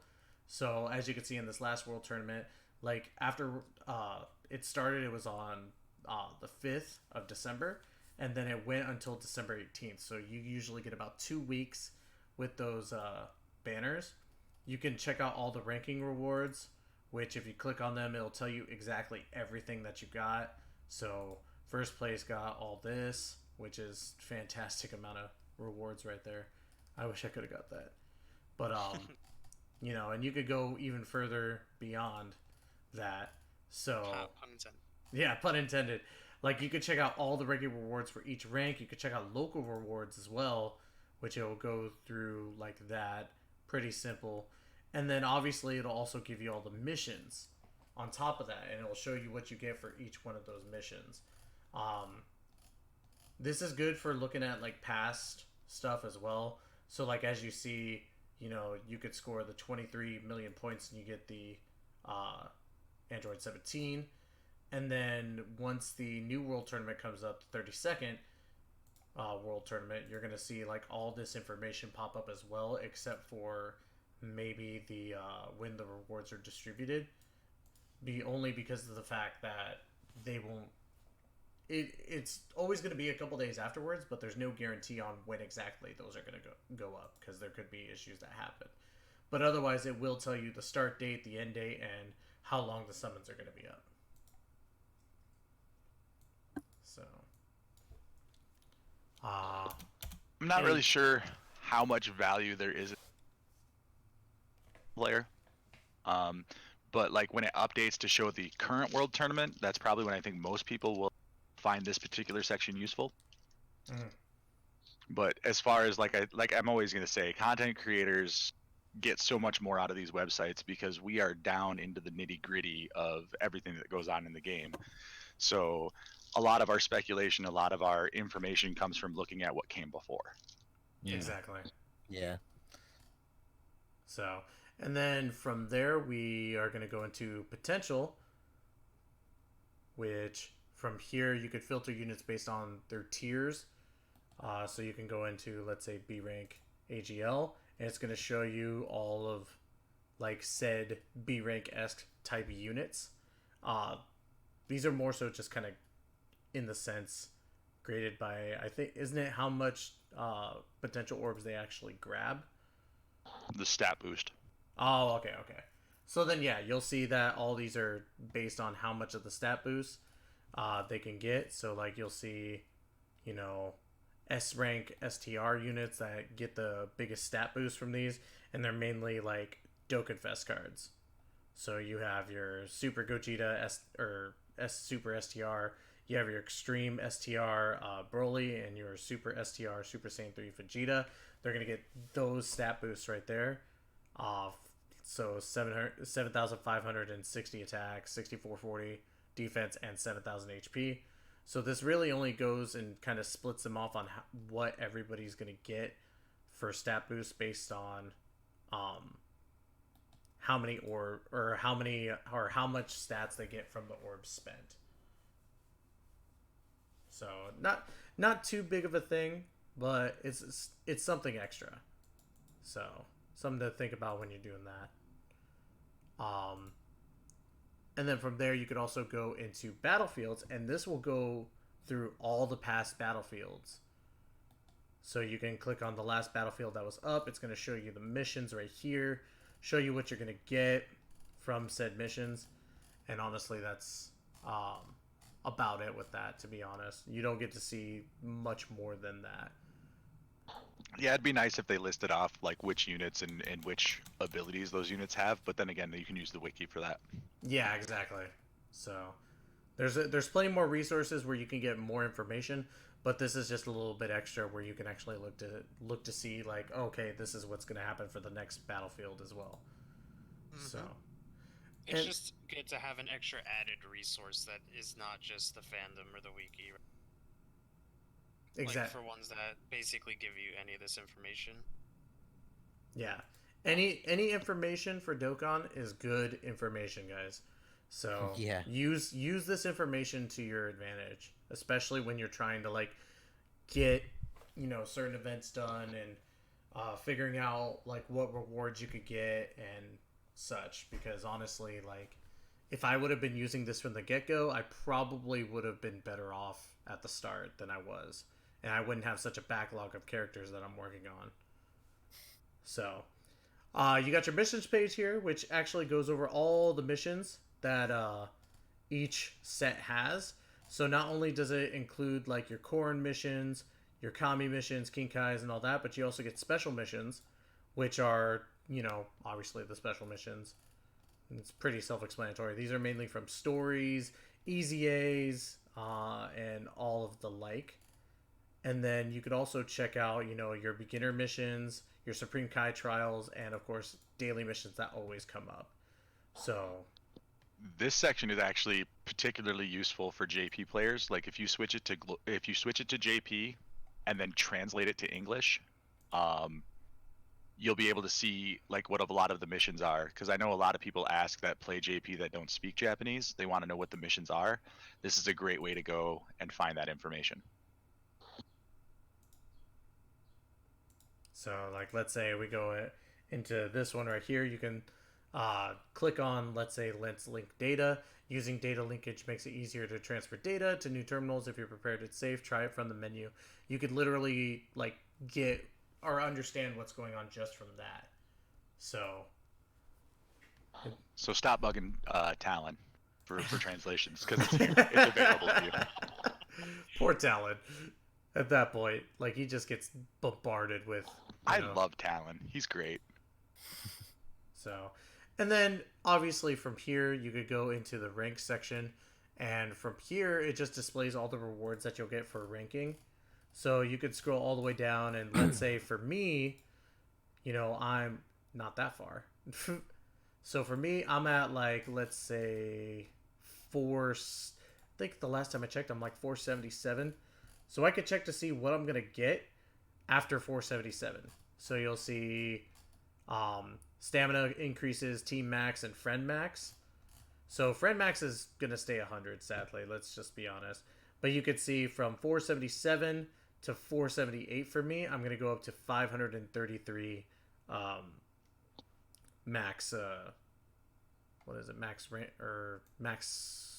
Yeah, team max. Yeah, team max. Sorry. So keep in mind that the numbers shown here are if you have never purchased additional stamina or additional team cost. True.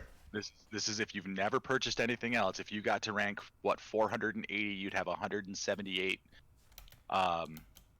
stamina and 535 friend cost. Yeah. I mean, and that's if you've never gotten a login reward that gives you a boost to those. If you've never purchased any of the purchasable boosts to those, that would be where you are at. Yeah. And then this goes up to 999, which this will be what you see at the end. You'll have, without stamina buying or team cost buying, you'll have 296 stamina and 999 team max. So Such a random number, 296. yeah, Why don't they just make it 300? right. Because I don't know, you don't need anything more than 275, in my opinion. Yeah, I was gonna say that's the dream goal number, because then you can doke on a new unit in or stamina. Yep, in 1 bar of stamina, and that's my goal. What is I guess it? technically once you get 279? higher than that, it's only it's useful for the world tournament grind just to cost yeah, less absolutely. stones overall. But You need 279 to do that. 275. 275. So you got, for those of you out there wondering what rank you have to get to be able to do that, you have to be at rank 919. So good luck on that. Grind up some quadruple experience in quest mode, and have But fun. you are able to purchase additional stamina. yeah, is so it's the what thing. Oh, yeah, 900 that's and That's I'm ranked 915. 680 something, and I have like 235, 236 stamina right now. yeah. But this is more so just if you can't get to that, or if you don't want to buy stamina. So, but yeah, so that's this section right here. Like it's still a fantastic resource if you're looking for, all the maxes that you're gonna get by the time you get to that rank 999. But something to keep in mind. And then from there, the last real thing on the regular stuff is Pilaf's Trove. This will go over all the Pilaf's Trove stuff and past Pilaf's Trove section. So as you can see, we have the Halloween pack right there, Christmas packs 1, 2, and 3, third anniversary Super Thanks packs, and then you could also go into different sections. So like your limited packs, the rank packs right there, so on and so forth. They even have like the step up sales from a little bit ago, so you'll be able to check those out and click on them, and you could actually see what they offered at that time. And the neat thing about this, at least from a retrospective, aspect, is that you can go back and see how Pilaf's Trove has actually gotten better since they introduced it. Exactly. I know a lot of people like to say it's Pilaf's Trap or Pilaf's Con or whatever, but lately they've been doing really well with putting things of value in Pilaf's Trove. Mm. Very true. When it was the beginner ticket in it when it very first came out, I'm not sure if it was, but because I'm not sure if you. when it first came out, there was literally nothing in it that was worth buying, in my opinion. I know at least one person who was quite a whale, who was like one of the early people that became a regular on my channel, who actually bought the orb packs. But yeah, like those are such awful value. What is it, like $20 for less than 25% of a unit's? Yeah, like literally for the price that they cost, you should be able to rainbow a unit, but you can't even like halfway get there, which is just ridiculous.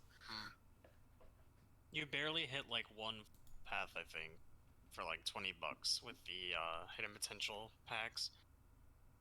It's around there, because you only get like 600 small orbs, like just off the get-go from that, and then it's like 300, I believe, for medium, and I'm gonna go on a limb and say maybe 20-ish, 25, maybe 30 on large. Yeah, which is not a lot when you consider that almost every bottom right needs 1 or 2 large orbs. That doesn't get you very far. And even just a rainbow unit is about like 4,000 like small orbs. So if you're considering just getting like 100 or like even 600 small orbs for the value of $20, you kind of start rounding up to how much it would cost if you're getting 600 in comparison to going maybe even like 400 or 4,800. So maybe even, I don't know if a unit actually has gone 5,000 small orbs before. I think it breaks at like 4,860 or something. I want to say that there's some of those free-to-play units with the weird hidden potential setup where some of them cost like 5,000 small, but I can't recall off the top of my head. Mhm. So, but yeah, you could literally go through like all the stuff that they had and see where they started, see where it's at now. Why do they include friend points in these packs? I don't know. Let's pay for something that's completely free. Yeah. It's just a little extra. It's like, oh, and you get these little friend points. And it's like, okay, yeah. Like, I didn't have enough of those as it was. So. I don't even know where I'm sitting at with those anymore. I've never summoned on it for like the past 3 years. I'm scared. So. But yeah, so that's the Pilaf's Trove section. Now, another thing too, if I can find this out real quick. I think it's in... Is it in other resources? No, it's not. I'm dumb. Don't mind me.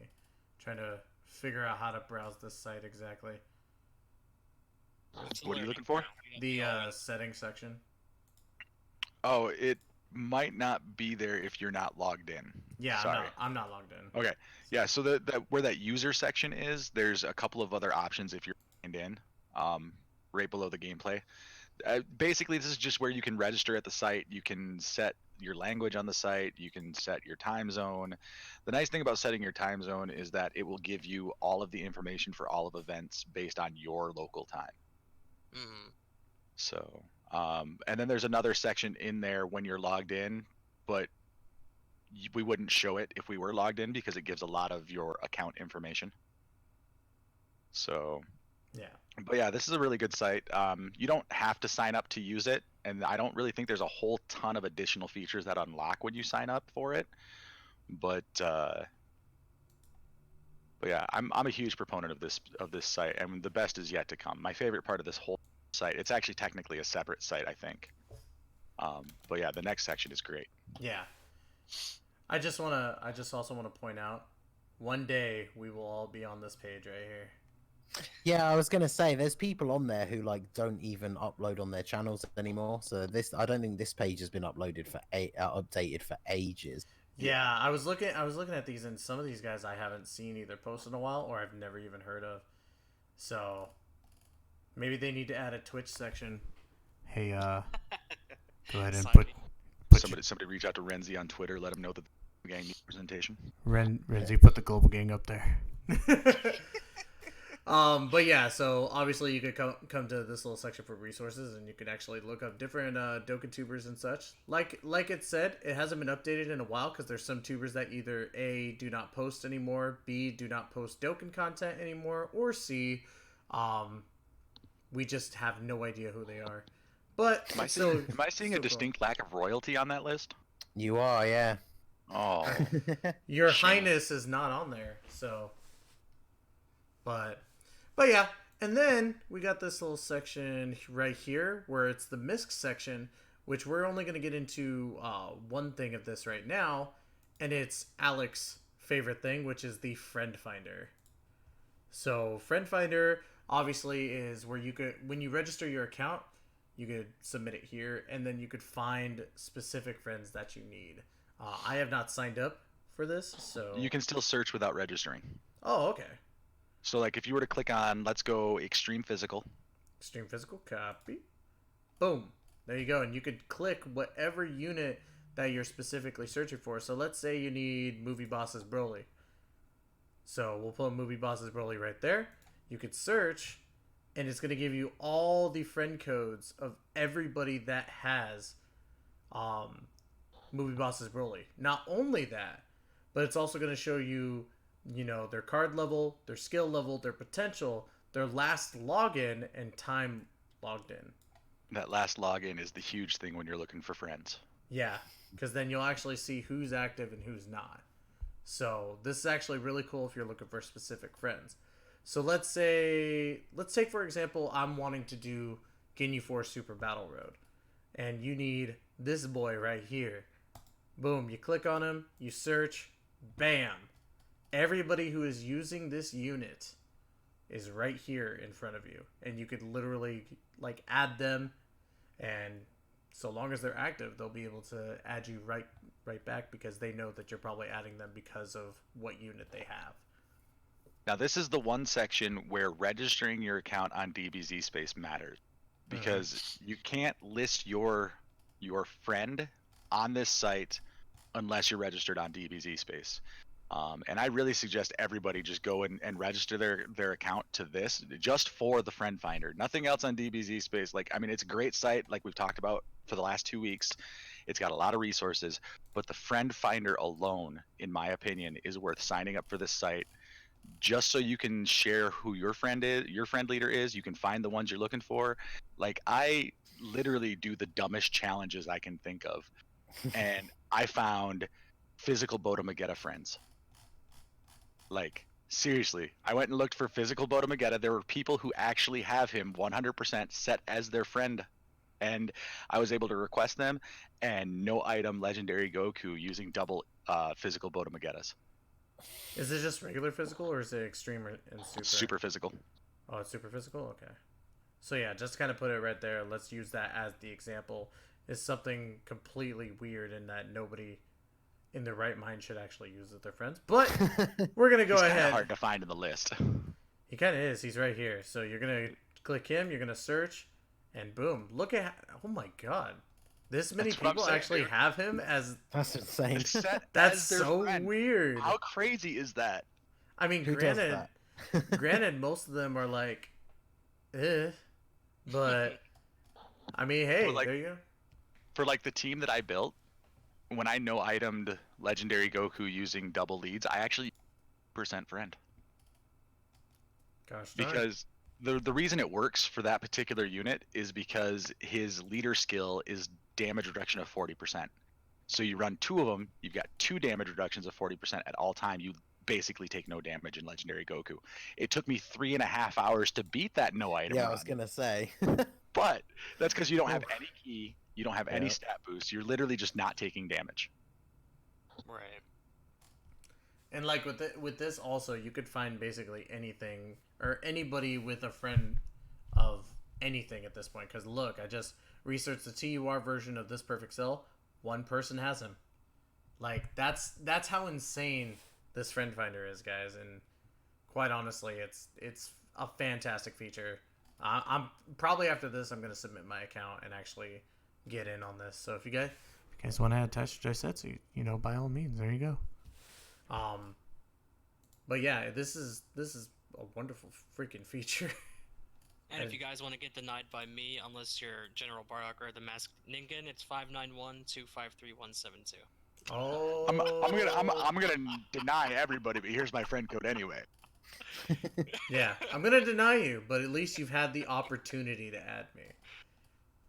So, but yeah, definitely the friend finder is worth it, guys. So all you got to do is submit your account here. You'll obviously have to log in and do all your stuff, but yeah, definitely check it out. Yeah, and then keep in mind they actually do list the total number of accounts that are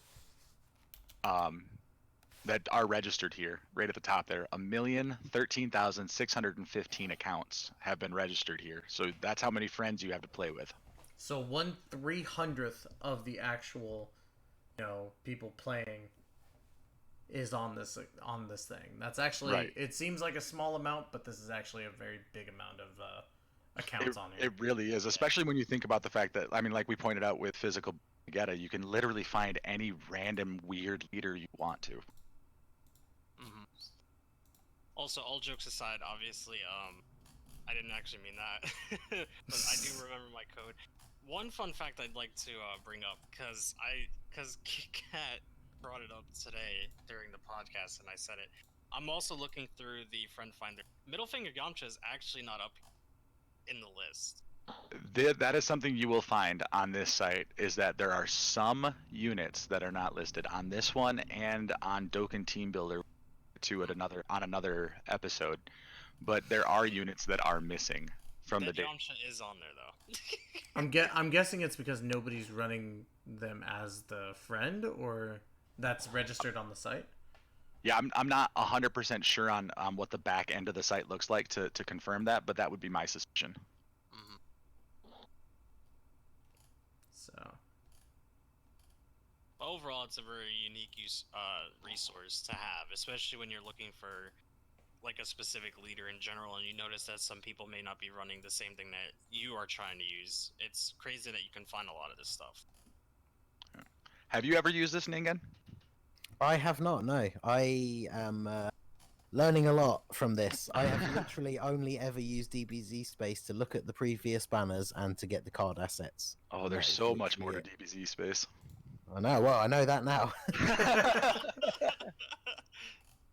See, we are informational here. We want to make global players better than JP. No offense to JP players, but global needs some global needs some you and I have representation. completely different goals. Just trying to forge an alliance here. Nah. But no, this is a good thing for anybody because you can even go to the JP side as well for this. You know, and there's only about 40,000 more accounts. So if you're a JP player instead, you can, you know, use this for JP just for that. So let's see if we can find the Yamcha on this one. Because of is it SSR art? I can't remember. Yeah, it is. He basically Dokkan awakens to Dead Yamcha, but from my knowledge, I think there's reasons why he's not specifically listed. Yeah, because he's got the middle finger going. So what? I mean, they blurred it out, but It's still like hits. possibly offensive. God, they could just eat my ass. Here, I'll set it now and see if I can if I can find it. Just saying, man. Yeah, I don't see him on the JP side at the very least. There is a Tech Yamcha. Is somebody actually using this? Oh my God, 6 people are using this on JP. Wow. That's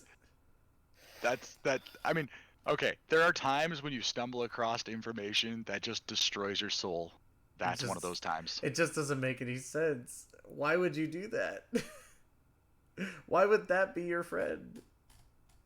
Oh, Probably a bot account. true. I think the weirdest one I have on my friends list is somebody who I think it's one of the guys who is one of the mods in my Discord, has a rainbow STR Great 8 Raditz set as his friend leader for some reason. Because he's awesome. Gosh darn it. Because he's the second best Raditz in the game. I forgot. In order to get General Bardock to add me, I had Bardock friend support. Oh yeah, that's true. That's the only way to get Bardock dead. But yeah, so I think that covers just about everything for our little discussion about DBZ space. I'm sure we might have some more stuff in the future to cover. But we're going to go ahead and move it over to the questions, comments, concerns, everything that's going on. If you guys have a question and you would like an answer from our wonderful panel of people, including our special guest, the Masked Ningen, please feel free to ask questions here on either the Twitch.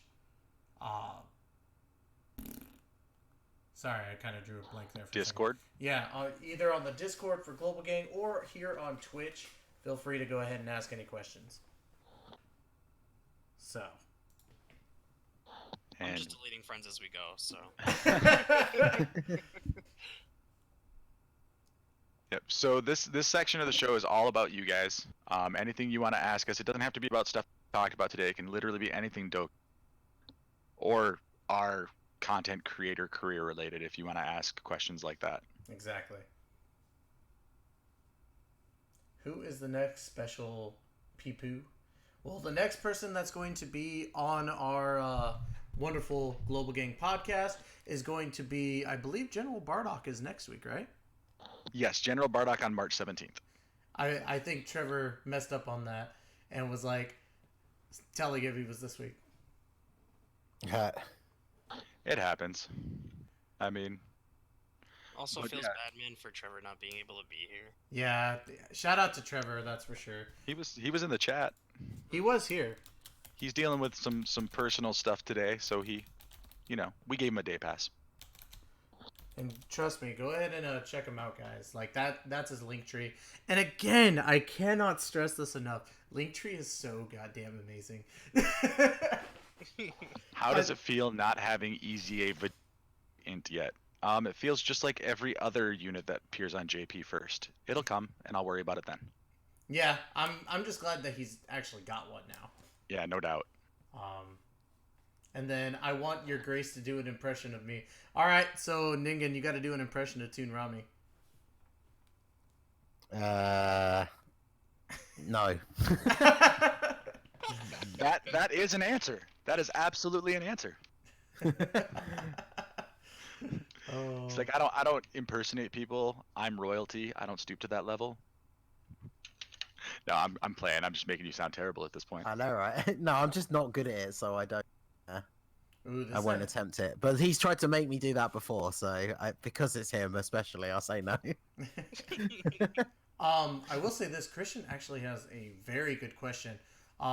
He says, "My question is for all of you: is how much harder do you think Dokkan events need to get with how much more busted these EZAs and DFEs are getting?" Stop making LRs. Facts. Facts. Much harder. I don't think that Dokkan events. This is just my personal opinion, guys. I don't think that Dokkan events are really where the focus of difficulty in this game is anymore. No. We're gonna get newer events that are gonna challenge us, stuff like Legendary Goku. We're getting stuff added to the Infinite Dragon Ball History event.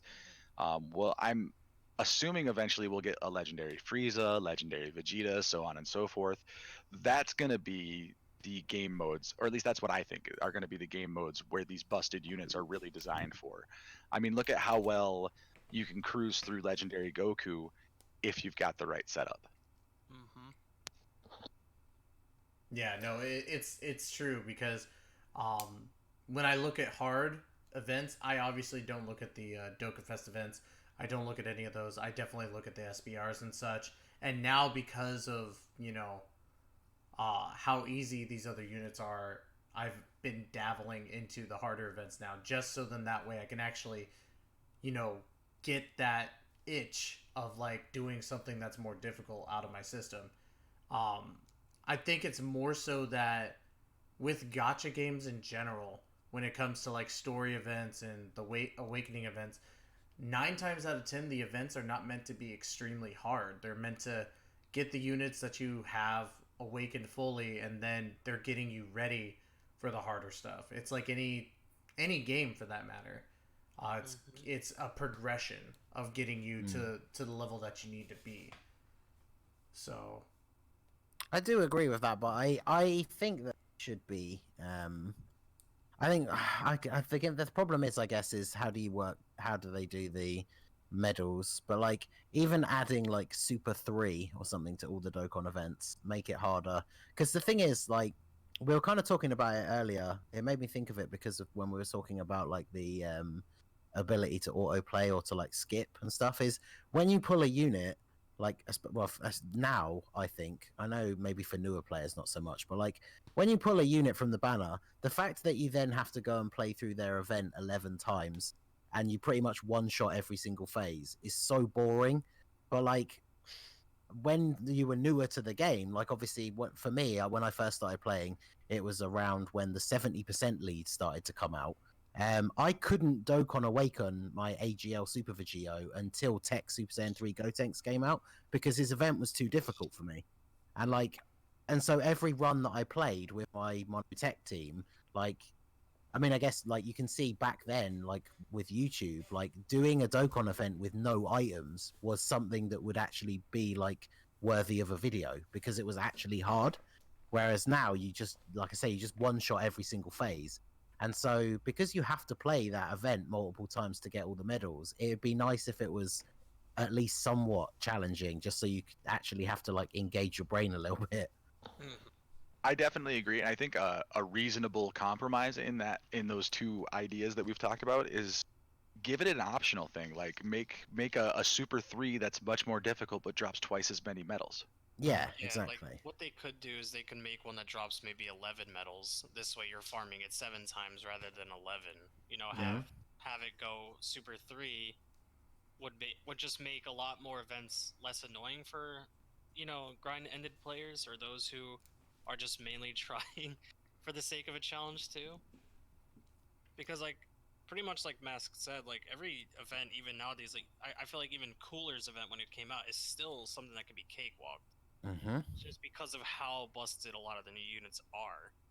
Like some people could just, immediately say, oh, you know what, I could just do this, Kamehameha team, boom, I have LR Gohan and LR Super Saiyan 4 Goku and almost just steamroll the entire thing. Yeah. And it kind of like defeats the purpose of having a good unit like Cooler come out just for his event to not be challenging at all. Yeah, it would be nice if the power creep of the units somewhat correlated to the power creep of the events. I agree with that. Like, I feel like our biggest challenge now is literally just Ultimate Clash and Super Battle Royale. Because even Boss Rush isn't remotely hard. Yeah, exactly. Well, somebody said there in the chat, like the Boss Rush 2, the one where you had to fight like 11 people or something like that. God. Like, yeah, that was actually quite hard.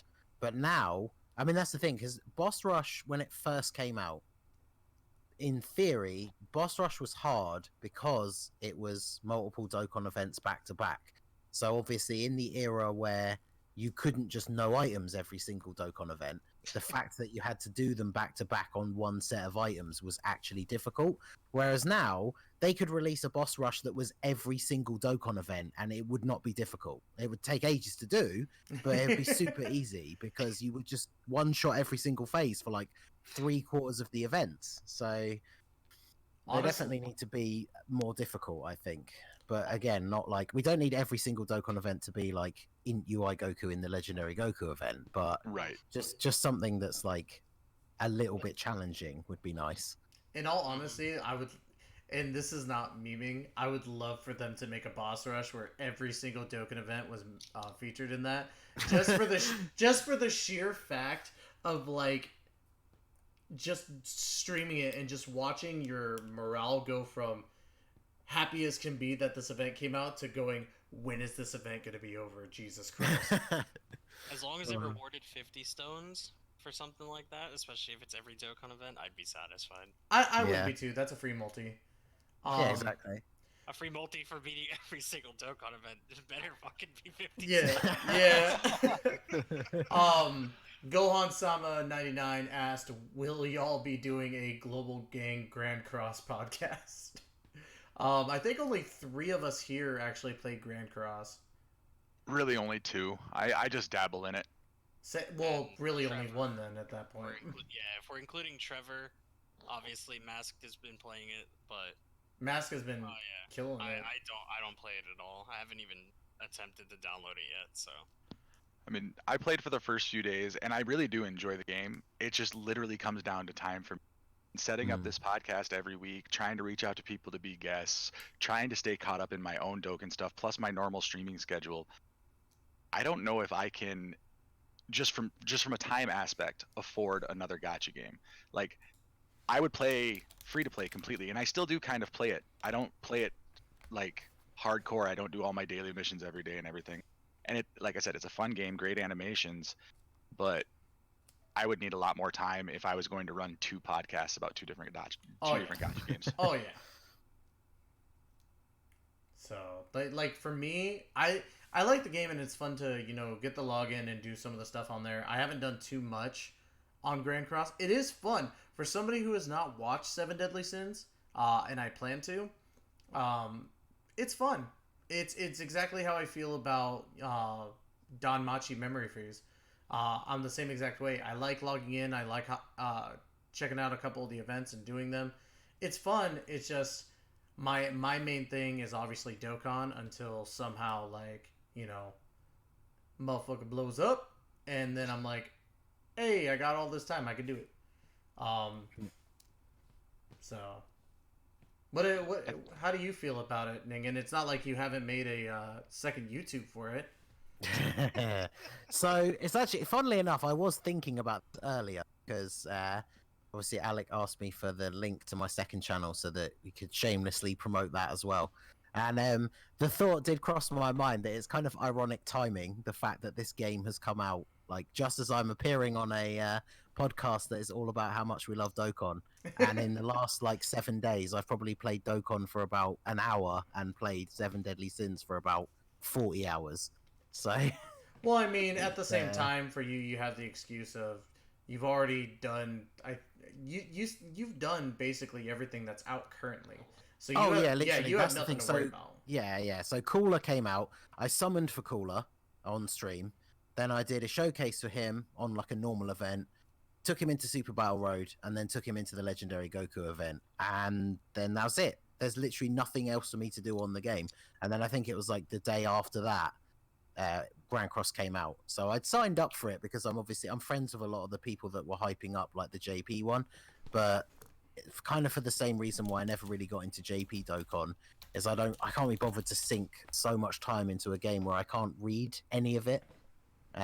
So when the global came out, it's like, well, I've got nothing to do on Dokkan, so I guess I'll check it out. And I was like immediately hooked. I think some of it is like down to that sort of new game syndrome, but like as much as I love Dragon Ball because it's been such a big part of my life for so long, I would go out on a limb and say that Grand Cross is better. Whoa. I mean, gameplay-wise, yes. I'm not going to argue that Grand Cross is a better game. I mean, there's a whole difference between, RPG-style turn-based combat and popping bubbles. Yeah.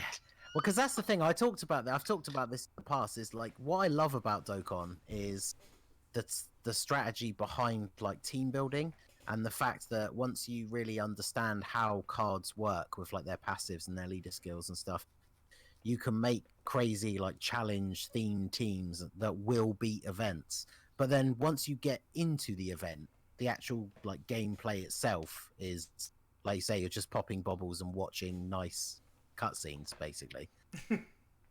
I mean, I honestly feel like if it didn't Dokkan would already be dead. Like it wouldn't have made Oh, it to its absolutely. 5-year anniversary. No Because way. in terms of mechanics, it's just not the best game. It's not bad by any means, but I think one of the things I like about Grand Cross is that there's so much to do. Like you've got the story, you've got PvP, you've got co-op missions. Like there's so many different things to do. Whereas like Dokkan, once you've done like for example the situation that I'm in now on global, there is nothing for me to do essentially. So Hichigo, or not Hichigo, sorry, Christian has another question for everyone.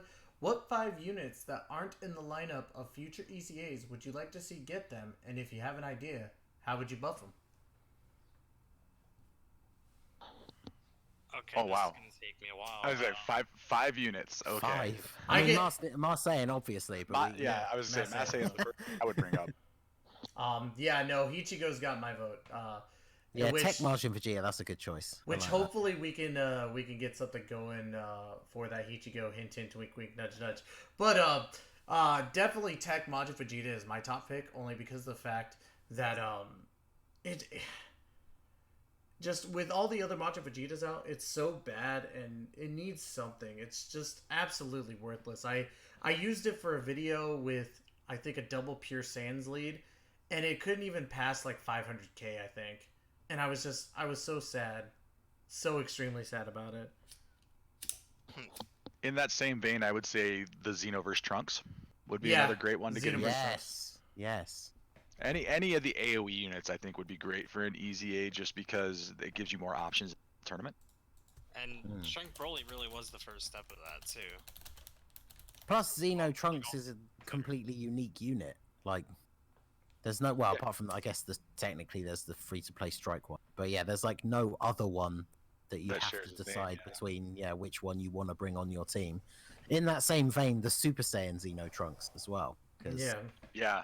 like he got a decent Dokkan Awakening, so like his TUR is not bad, but on like most of the teams that you can run him on, you're probably not going to, depending on what your box looks like. So I mean, and if we're going to talk about crazy wild pipe dreams, I want non-Saiyan units to get some love. Mm-hmm.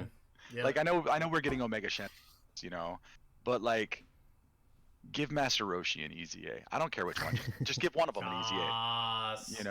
Give Bunny Bulma an easy A. Nope. You know, Krillin you don't have to give an easy A yet because he's got that really good one in the battlefield shop. Krillin needs an LR. Krillin needs to be Yes. represented just like the rest of the Z fighters because Yeah, every he other really Z fighter does. has an LR right now and Krillin doesn't. Yeah, the fact that Yamcha got an LR before Krillin, Yeah. feels that feels wrong to me. That's why they gave us Yamcha sticking the middle finger. Literally, it's directed towards Krillin. Yes, I tell you that. Yo, guys, I'm the best LR. Get out of here, Yamcha. So very unpopular pick from me. I can't really pick 5 units other than the 2 that everyone else had said. Tecmo Vegeta and Xenotrunks would be really cool to have as an easy A. I've been sitting on this for a while, and I think I've said it maybe at least in 2 of the podcasts so far. I'm gonna keep saying it because it's one of the units that I would love to get an easy A, even though he is an LR. I still think the OG LR Goku deserves more attention because first and foremost, he's pretty much the start of LRs in general. And I feel like this is gonna sound bad. I kind of wish that the LR EZA Goku Black didn't take that away from Goku, because I feel like it kind of just spit on all the OG LRs. Like, LR androids don't really have as much recognition, but they're usable in more so than not, I guess, than like Goku or even Frieza or Hercule for that matter.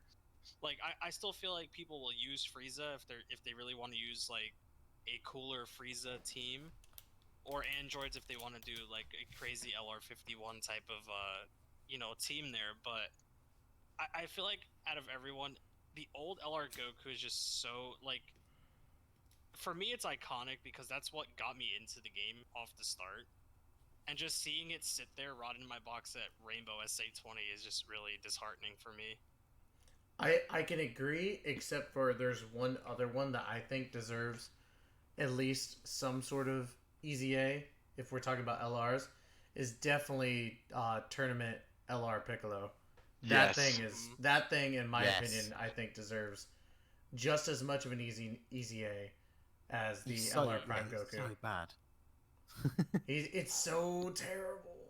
Like he actually was, when he first came out, a decent tanking unit. Plus he gave defense to everybody else on the rotation. But unfortunately, that's a flat number, and in today's game, flat numbers don't cut it.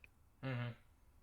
Plus, when he first came out, it was kind of amusing to run like double leads because no other leader skill in the game came anywhere close to 150% HP.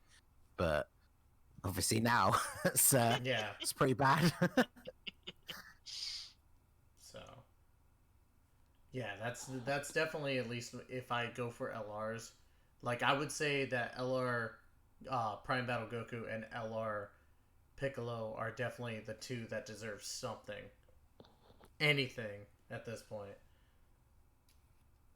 So I actually have a question too, more so for Masked, and it's just kind of a out there question. It's a shameless question for you again, anyways. Is there any type of schedule that you stick to in terms of like uploading videos on YouTube and streaming? Not really, no. I try and do at least one video a day, and then I will stream. I always stream easy A's, as long as it's not at a time that I'm working. But I normally try and work around that, even if I am working, to try and like take the morning off or whatever. And then when a new banner drops, if it's like a hype banner that I know I'm going to be going in on, then I usually stream that as well. But unfortunately, because of the way my work schedule works, I don't have like a specific scheduled day of like when I stream, which I would quite like to in the future. So I'll have to keep my eyes open, because I might actually want to come by one of your streams this time. Because like I said before, before the whole podcast started, this is like my first time interacting with you, so I pretty much made sure I hit up, again, guys, if you're not already followed to any of us or even the Masked Ningen, please go hit him up and follow on all his social medias. I don't think we can stress that enough. But I definitely am excited to check you out sometime, because you've been an amazing guest on this podcast, and it's been an absolute blast having you on. Yeah, thanks, man. Sorry, it has been a good experience. Plus, I learned a lot, so... Yeah. I feel like we went through this one really fast today, guys. We kind of did, yeah. It was. I had like more pages of show notes than we've ever had before, but everything was like quick, just cover it stuff. I'm sorry. No, it's fine. It's fine. I was expecting us to go for like another half hour or an hour, but I mean, I'm cool with having some free time. I was just complaining about not having any. So with that, for all other questions, guys, we will be putting that. If you want, you can put the questions into the actual Discord. We'll either answer them there or answer them in the next Global Gang podcast. This is our time to go ahead and plug social media and vid stuff, guys. Again, huge shout out to our boy, the Masked Ningen. Thank you so much for coming on, man. If you haven't done it already, check him out on YouTube. I have his stuff right here. Again, if you haven't subscribed or followed him in any way, shape, or form, you need to do that like right away. We got his YouTube right here. Twitter, self-explanatory, at the Masked Ningen. Twitch, obviously, the Masked Ningen. And obviously his brand new adventure into Seven Deadly Sins Grand Cross. He has another channel. What else you got going on, my boy? I mean, that's pretty much it. There's also, if you want to do another shameless plug, if you go back to my Twitter page and scroll down ever so slightly, you can see my you got my link to my merch there as well. I might love actually that shirt, cop by the that way. shirt. I was going to say, the that fact shirt that is a couple of you badass. guys know about wrestling, I'm sure you'll appreciate the Bullet Club inspiration. Yeah, I might be copying one of those. So, but yeah, definitely check it out, guys. Like, definitely want to do that. Alec, Jama, you guys got some special announcements that you want to go ahead and put out there? I'll let JMO go first because mine's gonna take a bit. Okay, so for me, nothing much. I mean, you guys already know I stream pretty much every Monday, Wednesday, and Friday from 12 to 2. I actually been going live at 11 to 2. Thanks to a couple of my VIPs in my stream forcing me to go an hour earlier. I'm waiting for the day that they're just like, no, go an hour or even earlier than that, and then it just becomes me streaming at like 8 to 2. But hopefully it doesn't get to that point. Other than that, man, I'm just really excited for life. I enjoy being able to do what I do. I'm enjoying being an entertainer, having the ability to come on a podcast, all because of Alex just asking me to be on it. And it's been a blast. So for me, literally, I just don't have anything going on. Like I said, my YouTube is inconsistent in terms of uploading anything, but overall, just being able to do what I love and just continue to do it and get the support that I get is literally all I can ever ask for. And then, Alec, what you got going for us, bro? I am in the middle of probably my busiest week of streaming. I am doing, including the podcast and the Dokkan Now thing with Ty later. I'm doing 11 streams this week. Yeah, which is way more than what I usually do, because usually I do the podcast and then I stream Dokkan on Wednesday and Thursday, and I stream Fallout on Fridays. That's usually what I do. But this week, like yesterday, I did my Fallout. Today, we're doing the podcast. Tomorrow and Thursday, I'm going to be screwing around with some stupid challenges in Dokkan. But then Friday, Saturday, Sunday, 8 a.m. and 7:30 p.m., I'll be streaming the World Tournament all weekend long. Got to go for that top 1,000. Hell yeah! And guys, guys, for me, nothing too big going on this week. Here, probably in a bit, I'm gonna go ahead and grab some more energy drinks because I only got like 5 hours of sleep. We're gonna be streaming some Destiny 2 content as Destiny 2's new season just came out. Then afterwards, a UEG game night for today. I'm gonna be plugging some stuff on YouTube. I'm probably gonna do a 55% showcase of the new STR cooler and what you could do for team building. And then obviously, it is Sunday, isn't it? The Dokkan Now is gonna be happening. Yeah, Sunday night, Monday morning. Yeah, Sunday night, Monday morning. Me and Alec are gonna be hosting on my channel a Dokkan Now live viewing and discussion. We may have a few other people. I'm not gonna say any names currently until we have some for sure people. But yeah, me and Alec will be the ones on there for sure. outside of that, guys, normal stream schedule, Sunday, Monday, Tuesdays. Try and stream as much as I can. But yeah, outside of that, let's go ahead and also give the two shout outs that I have. Shout out to Levi for the host, and shout out to Ancient Lightning for the follow on the channel. I deeply appreciate it, man. If you guys have followed this channel, go ahead and, like I said, go over to these guys and follow them. They deserve just as much awesome stuff going on. Before you wrap up too, one last shout out, because I know you put it in chat, we didn't say it, but again, big shout out to Trevor, even though he could not be here today. Yeah. He is one of the main panelists, and I didn't want to leave without not including him somewhere in there. Yeah. So yes, guys, Trevor is normally here with us, but he's been having a lot of PC issues, and he's been pretty busy, so he wasn't able to be here today for the special guest that we had on our podcast. But he is still someone that I feel like we shouldn't have left out. No, you're right. I wanted to at least bring it up in general. So guys, if you're also not followed to Trevor, please hit him up with a follow as well for us if you're not already doing so. And I'm pretty sure he'd love to have been here today if he could. But also big shout out for him to even be able to show up into the stream today, because like Alex said earlier, he was active in the chat for a bit. Yeah, you're absolutely right, and that's my apologies on that. No, it's okay. We all kind of collectively, I guess, kind of just worked over it, so I just wanted to backtrack just a second, just to at least give that shout out to him too. I think Trevor will be back with us next week. Yes, he will be. He just, it wasn't his computer this week. He had a personal. He had to. Yeah. I do want to point out, I put the Global Gang links up there, as well as links to all of Masked Ningen stuff. Thank you, my liege, for joining us. Yeah. Thank you, Your Grace. I realized we never talked about that. So anyone who's been listening the whole time and will have no idea why you call me that. Well, okay, for those of you guys who don't know, Masked Ningen is the one true Super Battle Road King. Those of you who want to bring Truth into that discussion, I'm going to throw him out because he rainbows every unit, which, cool, he whales out, he can afford to do that. I mean, no disrespect to Truth at all, but I personally feel it's much more impressive the way Ningen does it without all of the rainbowed units. So he is the hashtag Super Battle Road King. So he is your grace, my liege. He is Dokkan royalty. Man, seriously, some of those runs, because I've never, a few of my runs, at least in terms of YouTube, because I don't obviously trawl every single Reddit post or Facebook post or whatever, but in terms of YouTube, some of the runs that I've done are global firsts, because things like movie bosses, the only runs that I've seen on YouTube for movie bosses were done by JP players after STR Cooler came out. Whereas I had to do my movie bosses run with double Turles leads, and this was before Tech Golden Freezer got his Easy A. So it was. It took me many attempts to get that run down, because it's.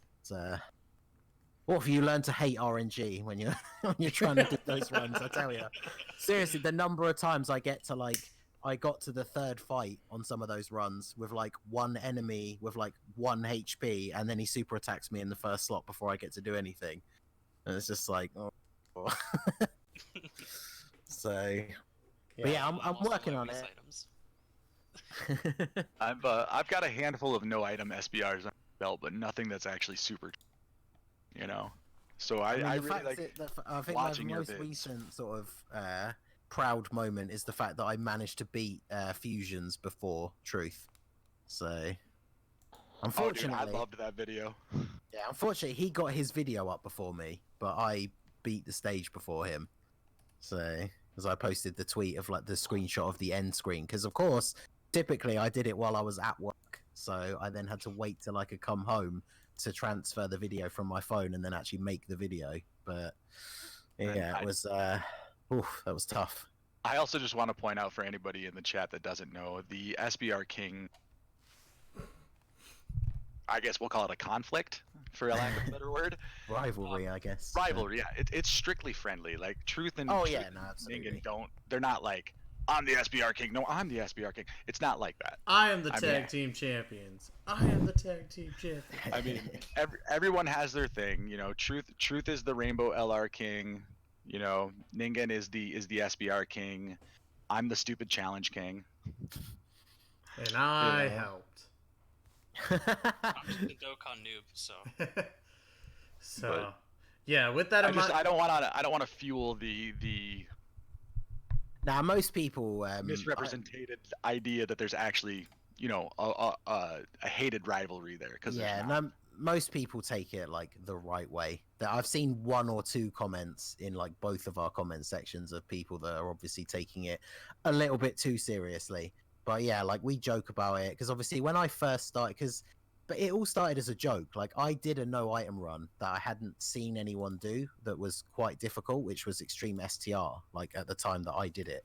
So obviously because Truth has always been sort of referred to as the LR King, I made a tweet that was like, "Oh, I guess maybe now I'm the Super Battle Road King," and I didn't expect anything from it. But then he did a no items run video where he mentioned me in the video because suddenly, like, loads of people were, like tweeting at me, being like, "Oh, Truth mentioned you in his video," and in that video, he was like, "Oh, Super Battle Road King. Well, I guess if that's the thing, I want it." And so then it just became this like sort of jokey back and forth. Like I started putting like him in my thumbnails and stuff, but like I DM'd him like straight away and and like we were chatting about it and it was just like, yeah, you know, it's all cool.